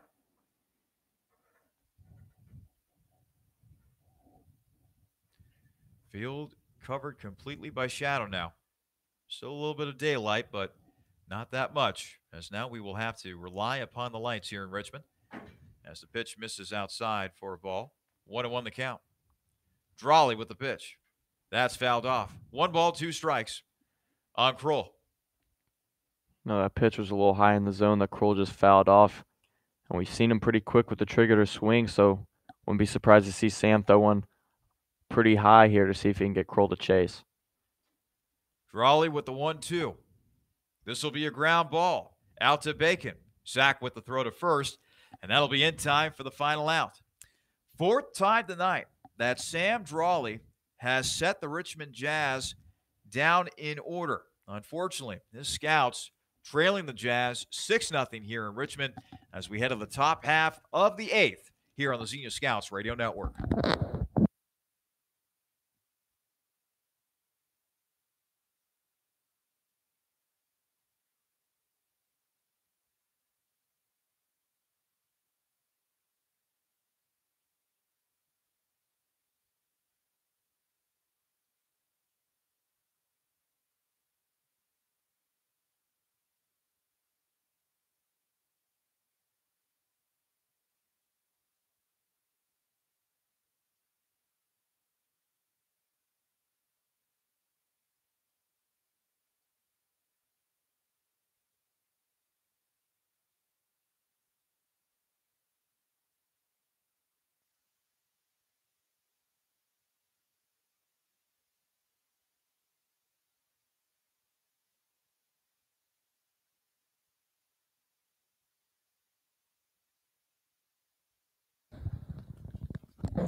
Top half of the 8th here in Richmond, Indiana. The hometown Jazz leading the Xenia Scouts 6-0 here on the Xenia Scouts Radio Network alongside Riley Harshman. I'm Charlie Dana. So glad that we could have you along for the ride tonight. 3, 4, 5 hitters coming up here for the Scouts as they continue to work against the right-hander Garrett Welch. Welch so far on the night. No runs, 5 hits, 5 strikeouts, 3 walks in 7 innings of work. He has been very solid on the mound. Heck, more than solid. He's been spectacular on the mound for the Jazz. And now Caleb Eater coming to the plate. Eater has walked. He has struck out, swinging, and he has grounded to third. 0 for 2 on the night. Scouts, they need base runners. Welch, meanwhile, with a pitch, and that's on the outside corner for a strike. 0-1 the count. Scouts have only been able to muster 5 hits tonight. They've had chances to score, but they weren't able to cash in their chips early. As that pitch is down low for a ball. In fact, let's see here. Entering this inning, the Scouts have left 7 men on base. 1-1 pitch. And that is inside for a ball. 2-1 the count on Caleb Eater. The Scouts definitely need to bite into this deficit here in this 8th inning, and it's all going to start with base runners. 2-1 pitch inside for a ball. So now the count goes to 3-1 to Eater, the man they call Dad, if I have that correct, because Caleb Eater, the only member of the Scouts that is married. Here's a long fly ball out to left field. Eater got a whole heck of a lot of that one, and it's over the wall for a solo homer. Well, there's a start for the Scouts right there. Caleb Eater sending a ball over the left field wall. Scouts on the board. They still trail Richmond, however, 6-1. The scouts would have loved to have someone on base for that Caleb Eater homer, but that could be the momentum starter they needed to try to kickstart a big inning here and try to get back at the Jazz. First homer of the season for Caleb Eater. He's hitting well over 300. We have been waiting for the power to come to the forefront for this guy, and it does with that one mighty swing. So the good news is the Scouts are on the board. The bad news is they're still down by 5, 6-1 here in the top half of the eighth. But sometimes you got to start somewhere. Let's see if Ryan Bertelsmann can follow that up with something good here at the plate as he takes a strike from the right-hander Welch. First run given up on the night by the right-hander Welch, and let's see how he responds. The pitch taken on the inside for a ball. 1-1 the count on Bertelsmann. Bertelsmann with the fielder's choice in the first, a walk in the fourth, and a single in the sixth. The pitch. And Bertelsmann will foul it off. 1 ball, 2 strikes. Got to feel good for Caleb Eater, by the way, one of the 4 scouts that was elected to the Great Lakes Summer Collegiate League All-Star game. Mainly as a pitcher, but he can be dangerous as a batter because of that swing. Here's another fly ball out to center field, and that duck will die somewhere out in right center. Bertelsmann with his second base hit of the night. So a solo homer by Caleb Eater, a single by Ryan Bertelsmann. Still got some baseball left to be played here in Richmond as the Scouts trail the Jazz 6-1 here. And you would like to see Graham Welch take a couple pitches from Garrett Welch right here to try to let Bertelsmann steal his way into scoring position. Welch versus Welch as Graham fouls it at the plate. 0-1 the count. Boy, it's been a tough night for Graham Welch. He does have a couple of singles. First time he got on, he was eliminated at third after a failed sacrifice bunt attempt by Zach Bacon. The second time he was on, he was thrown out, 2-4, on a stolen base attempt. And then his third time, grounded into a double play. As Bertelsmann takes off, and he has another stolen base on the year. Boy, Ryan Bertelsmann is about as automatic as you can get when it comes to stolen bases, not only on the Scouts team, but in the entire Great Lakes Summer Collegiate League. Yeah, he has very good speed, but it's his jumps that really sets him apart. He gets such great jumps on any pitcher that he's seen. 1-1 pitch. That is down low for a ball to Graham Welch. So now it's a 2-1 count for Graham. Again, Graham having this tough night so far, being thrown out on the base pass in a multitude of ways and grinding into that double play. But, hey, has a chance to redeem himself right here as it is fouled off to the left. He'll go outside of the fence. There's a little bit of construction going on outside of the facility here in the neighborhood. Of course, during the summertime, you have baseball and you have a lot of road construction. 2-2 pitch.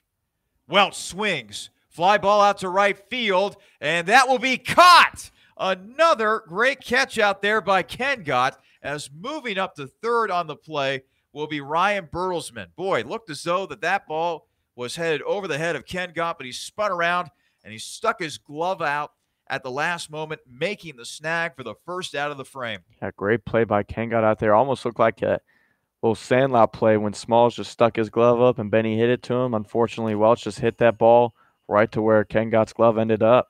And this will be a pitching change now, it looks like, for Richmond.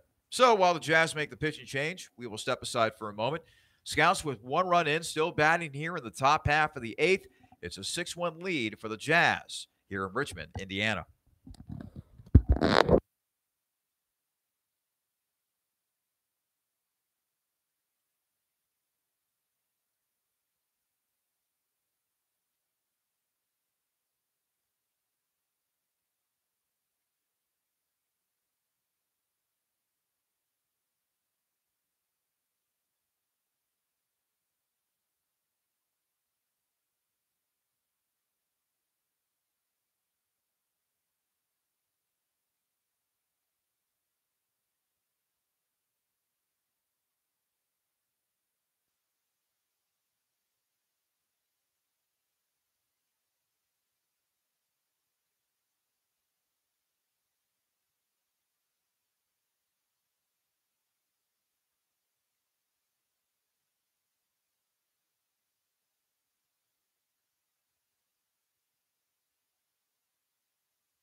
pitcher on the mound for Richmond. It is the right-hander William Seawer.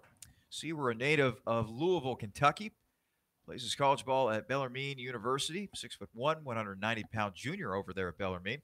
Comes in here with a record of 1-1, earned run average of 13.50, making his 5th appearance of the season, by the way. And in 8 innings, he has struck out 4, and he's walked 10. So Seawer has experienced some control issues. A run already in here for the Scouts in the top half of the 8th off the solo homer by Caleb Eater. But the Scouts, they got to keep things going here offensively. Now the pitch gets away. Coming in to score is Bertelsmann from third. And a second run is now across the plate for Xenia. It's now 6-2 in favor of the Jazz off the wild pitch by Seawer. Well, we talked about it when he came in, had some control issues, and right there, he displayed that. And yeah, we've been talking about how big that backstop is. So pretty much any wild pitch that gets to the backstop with a runner on third, you can pretty much kiss that run goodbye. So Boylston now batting with a 1-0 count. The pitch. Taken for a strike on the outside corner. 1-1 the count. So far this inning, solo homer by Caleb Eater started the frame.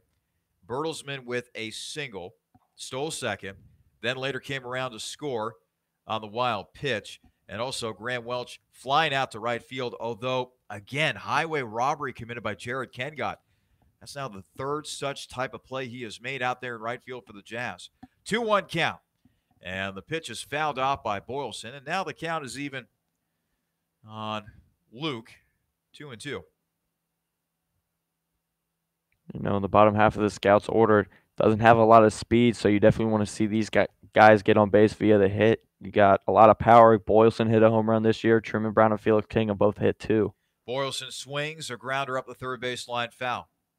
Boylston on the day has walked. He's been hit by a pitch, and he has also singled. 6-2 game in favor of Richmond, although the Scouts still have 5 outs to work with here. Never say never. Boylston waiting on the 2-2. Down low for a ball, 3-2 the count. I mean, all you have to do is look at what happened in the Reds-Indians game last night. Cincinnati was down 4-0. Reds couldn't do anything against Cleveland right-hander Trevor Bauer. But then inexplicably, the Indians bullpen simply blew it. They allowed 7 runs in the top half of the 9th as the Reds were able to come back in that game. So why can't the Scouts do something similar here after being shut down for most of the night by the right-hander Welch? They already got 2 runs here in the top half of the 8th. Boylston fouling a pitch to the left as the count is now 3 balls and 2 strikes on Luke Boylston. Zach Bacon waiting on deck for Xenia. The 3-2. That is outside for a ball. Luke Boylston with his 2nd walk of the night. 4th time tonight that he has reached base. And now Zach Bacon will come to the plate. So 3 of the first 4 batters have now reached for the Scouts here in the top half of the 8th. We saw earlier in the season the Scouts pile up runs in single innings.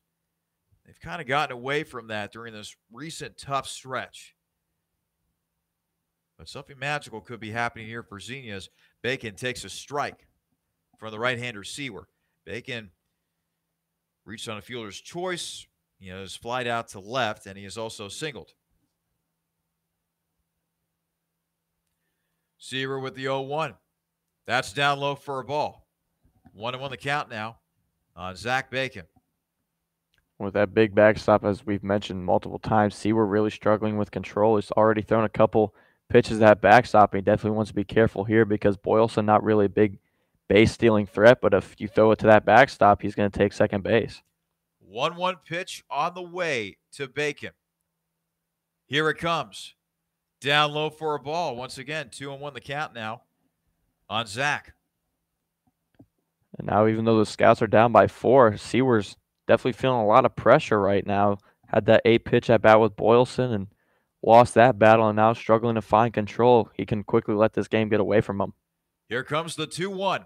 Bacon swings, and it'll be a grounder through the wickets of the second baseman. So Bacon is able to reach safely. The Jazz had made a defensive substitution over there at second. DeAndre Davis had come in, and Davis just flat missed it. So Bacon able to reach via the error by Davis. And now Truman Brown will come to the plate. Boy, things are starting to get a little interesting here in the top half of the eighth for the Scouts. The pitch. And Brown takes a ball, 1-0. Boy, that looked like a tailor-made 4-6-3 double play coming off of the bat. But Davis simply whiffed on the play. Yeah, Davis came up a little bit like he was ready to make that quick flip over to second base to start that double play, but he didn't have the ball in his glove yet. 1-0 pitch, fly ball down the right field line. Ken Gott giving chase and just foul. Probably good that it was foul, because if it had been fair, he probably would have made another sensational catch the way his night has been going. So now it's a 1-1 count on Truman Brown. He has a couple flyouts and also a strikeout looking on the night, 0 for 3. 2 runs have already scored for the Scouts, but they are definitely looking for more here. Bacon taking his lead off of first. Boylston doing the same off of second. The 1-1 from Seawer. That is swung on and missed by Brown, and Seaver now gets ahead in the count. 1 ball, 2 strikes.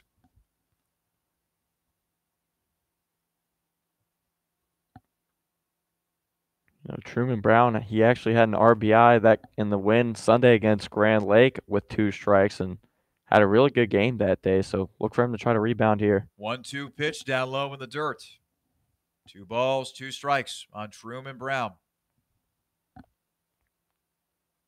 Jazz infield in a double play depth. Outfield playing Brown straight away. Seawer with the 2-2.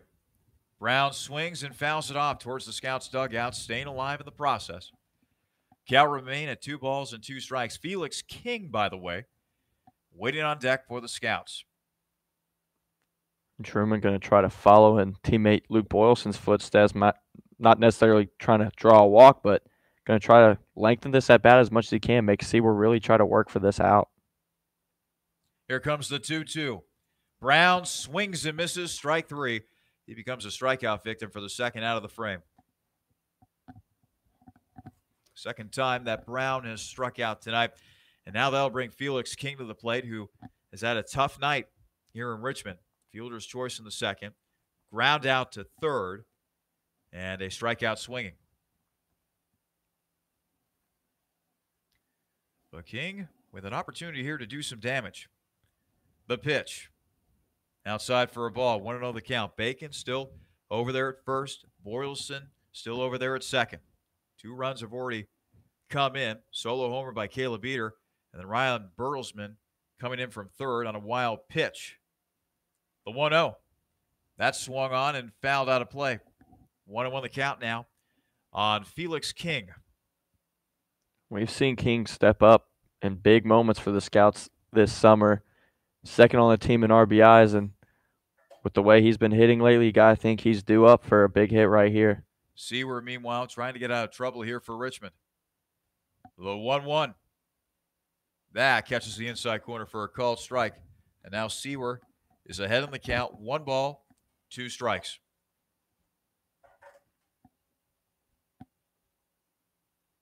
Seawer looks in for a sign. The 1-2 to King. Down low. In the dirt. 2-2 now on King. Chandler Chambers waiting on deck for Xenia. 6-2 ball game in favor of the Jazz, but the Scouts are looking to chip away at that lead even more. 2-2. King swings. A drive to center, but this will stay in the ballpark.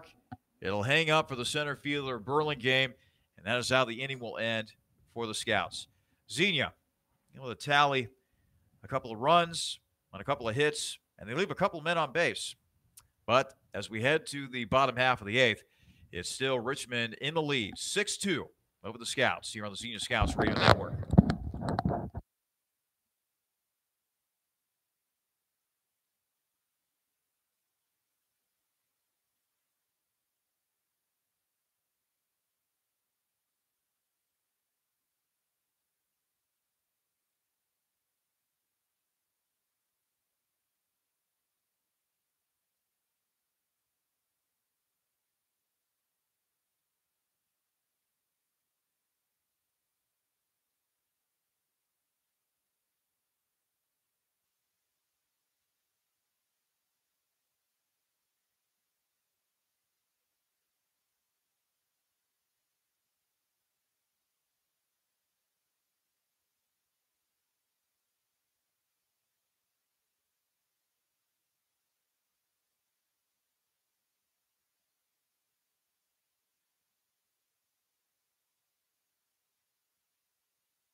Bottom half of the 8th here in Richmond. The Jazz leading the Scouts 6-2. In just a moment, we'll get you updated with some more scores around the Great Lakes Summer Collegiate League. In the meantime, Sam Drawley still out there on the mound, pitching into the 8th inning tonight. As the pitch to Blevins inside, almost hit Blevins in the back, but it missed. 1-0 the count. We'll talk more about Sam Drawley in just a moment. In the meantime, a couple of finals to pass along to you from earlier today as that pitch is down low in the dirt. Game 1 of a doubleheader between Irish Hills and Muskegon. The Leprechauns defeat the Clippers in that one 4-3. St. Clair, meanwhile, the Green Giants, that is, they blanked Gallion 1-0 in Game 1 of their twin bill. As that pitch is swung on and missed. 2-1 the count now on Jackson Blevins. Drawley quickly back at. Here's a high chopper over to King. First baseman snagging it, throwing it over to Drawley, but turns out it was a foul ball. So now the count is 2 balls and 2 strikes on Blevins. Game 2 of that Muskegon Irish Hills doubleheader. Muskegon leading Irish Hills 7-6 in the bottom half of the 5th. And meanwhile in Gallion, the Graders leading the Green Giants 3-1 in the top half of the 7th. Drawley now back to work here. 2-2 pitch. Here's a grounder up the first baseline, foul. Grand Lake is beating the tar out of Lake Erie at the moment, 14-2. Bottom half of the 6th up in Salina, Ohio. Lima up by 1 over Saginaw, 5-4, as they bat in the bottom half of the 7th over there in Saginaw. That pitch is fouled off, 2-2 the count on Blevins. Hamilton shutting out Licking County 6-0 as they bat in the top half of the 8th over in Newark. As a grounder over to King, and it's past his glove into right field. They're probably going to give King an error on that play. As King had a look of disgust on his face, and I don't blame him. That's a play 9 times out of 10 that he makes with great regularity. But instead, a leadoff base runner for the Jazz. Did they score that an error or a hit? I don't think they scored it as anything yet. We're still waiting on what they're going to do on the scoreboard. Meanwhile, Ken Gott, the right fielder, will come up and he'll promptly send a base hit into left field. Well, we know that's a hit.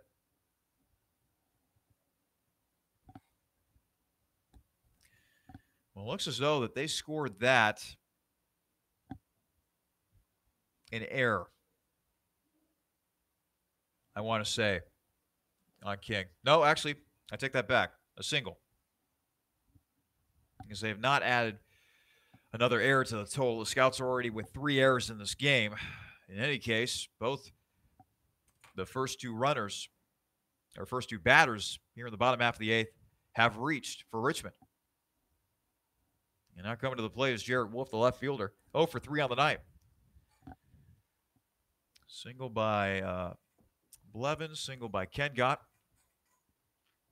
And now Wolf. And still nobody out here in the bottom half of the 8th.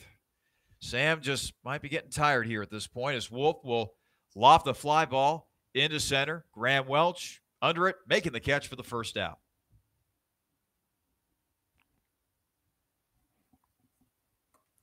One gone here in the bottom half of the 8th. And now, let's see here, coming to the plate for the Jazz, DeAndre Davis. Came in as a defensive substitution for Riley Bertram earlier in the game. Drawley sets on the mound. Here's the pitch. And Davis swings and misses at that one. 0-1 the count.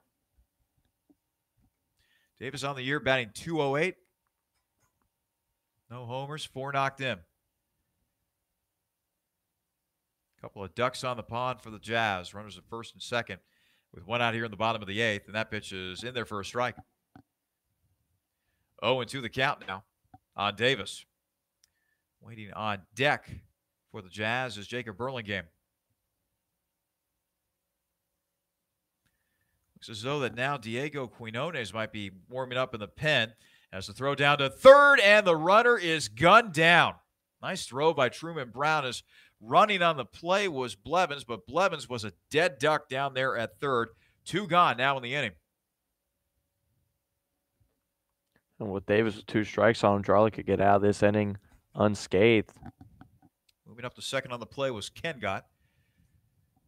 Drawley, once again, focusing his attention on the batter. This will be a grounder. Tuttle keeping it from going into left field, but reaching safely on the play will be Davis. That'll go down as an infield hit. Going to third on the play, by the way, is Kengott. So now runners on the corners for the Jazz as we head to the back to the top of the order for Richmond. Burlingame has reached on an error. He has struck out looking, he has struck out swinging, and he has singled.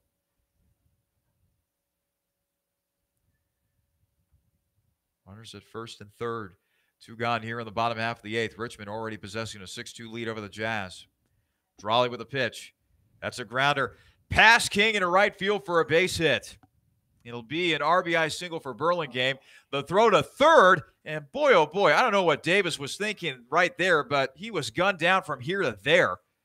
Bad base running mistake right there for Davis as he runs the Jazz out of the inning. But the run does come in to score here in the bottom half of the 8th. We head to the top half of the 9th.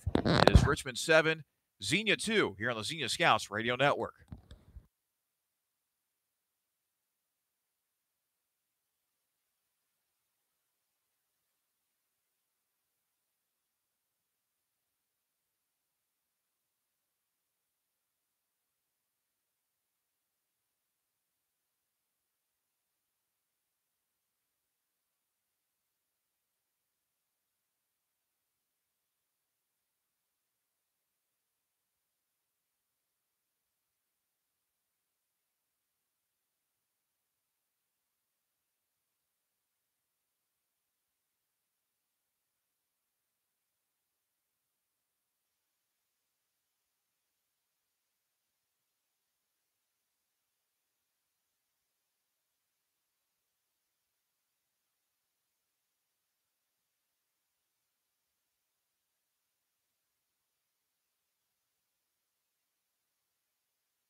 Top half of the 9th here at McBride Stadium. The right-hander Seaver still out there on the mound for Richmond. The Scouts, meanwhile, still trailing 7-2. So once again, the Scouts will need a rally here. Luckily for them, they have the top of their batting order, Chandler Chambers. Always the type of guy to start off the inning for the Scouts. Also has some wheels out there. So let's see if Chandler Chambers, excuse me. I get it mixed up with Cam Murray sometimes. As Chambers will swing and miss. 0-1 the count. Chambers has flown out to center, has fouled out to catcher, has struck out swinging, and has grounded out the third. Here's the 0-1. Chambers swings and fouls it off to the left. Chambers, Tuttle, and Eater, the scheduled batters for the Scouts this inning. Scouts got 2 runs in the top half of the 8th, but weren't able to do much more after that. Need a rally here. 0-2 pitch. Chambers looked like he fouled that one off on a check swing. Count remains at no balls and 2 strikes for Chambers. By the way, Diego Quinones warming up in the pen for the Scouts, just in case something miraculous happens here in the top half of the 9th.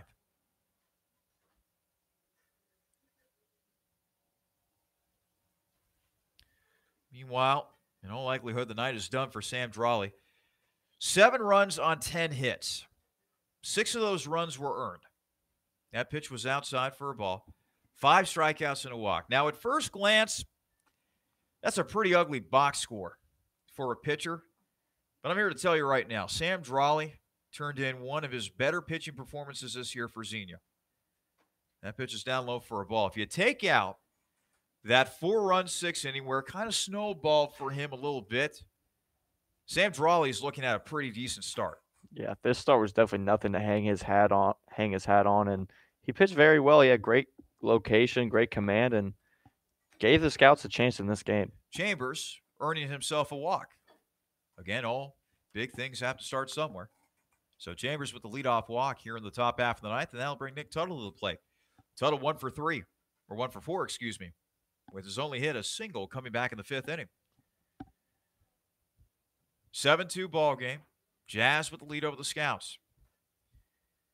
If this current score holds up, Garrett Welch will be the winning pitcher for Richmond. Sam Drawley, meanwhile, will be hit with a loss for Xenia. Here's the pitch. And that's inside for a ball to Nick Tuttle.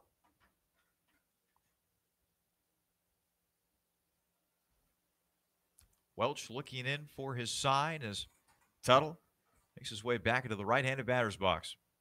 Welch will check, Seawer will check the runner at first. The 1-0 pitch. In there for a call strike. Count even to 1 ball and 1 strike on Tuttle.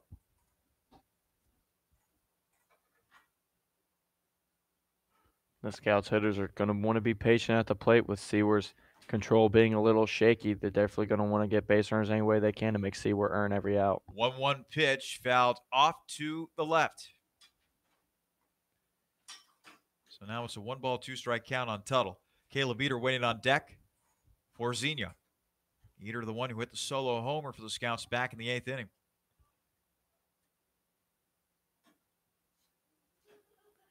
Tuttle back in the batter's box. Seward once again turns his attention to the batter Tuttle. Here's the 1-2. Runner going on the pitch. Ball down low, and Chambers with a great jump right there as he's able to garner himself a stolen base on the night.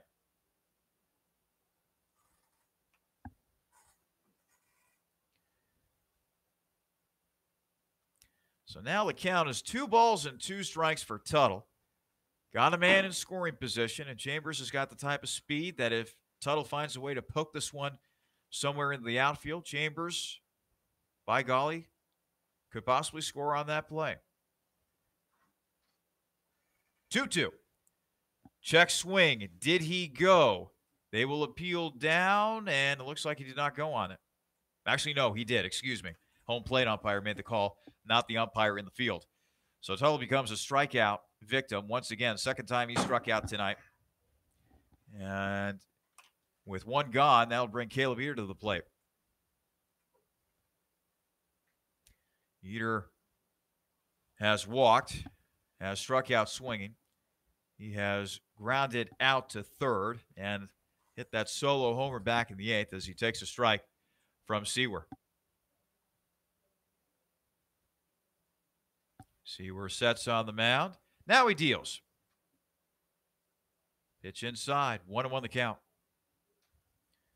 One thing you can always count on from Caleb Eater, he will give you a good professional at-bat. He will try to see a lot of pitches from whoever's throwing out there on the mound as that pitch is taken on the inside for a called strike.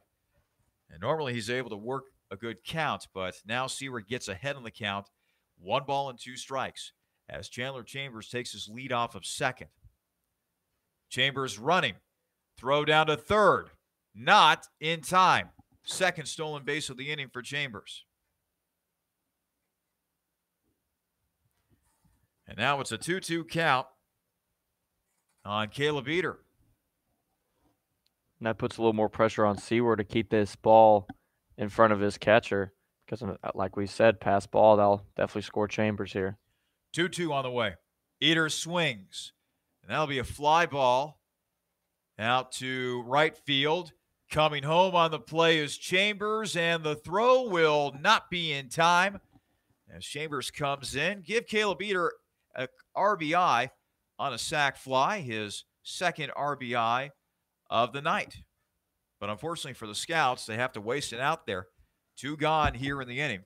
7-3 game in favor of Richmond. The Scouts down to their final out. It'll now be up to Ryan Burlesman to keep this game going for Xenia. Burlesman with a couple of singles on the night. Came around to score on a wild pitch back in the 8th inning. The pitch. In there for a strike to Burlesman. The Scouts now in danger of losing their 15th game in their last 18 tries.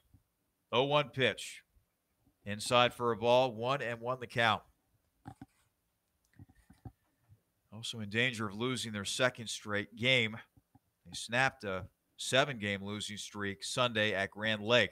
Burlesman swings, high pop-up, foul territory, but that will make its way out of play. So now the Scouts are down to their final strike. 1 ball, 2 strikes on Ryan Burlesman.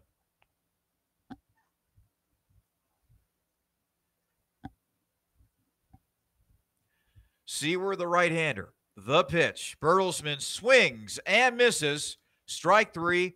Ball game over. The Richmond Jazz get the win tonight over the Scouts by a final of 7-3. Riley and I will be back to wrap things up here in Richmond in just a moment.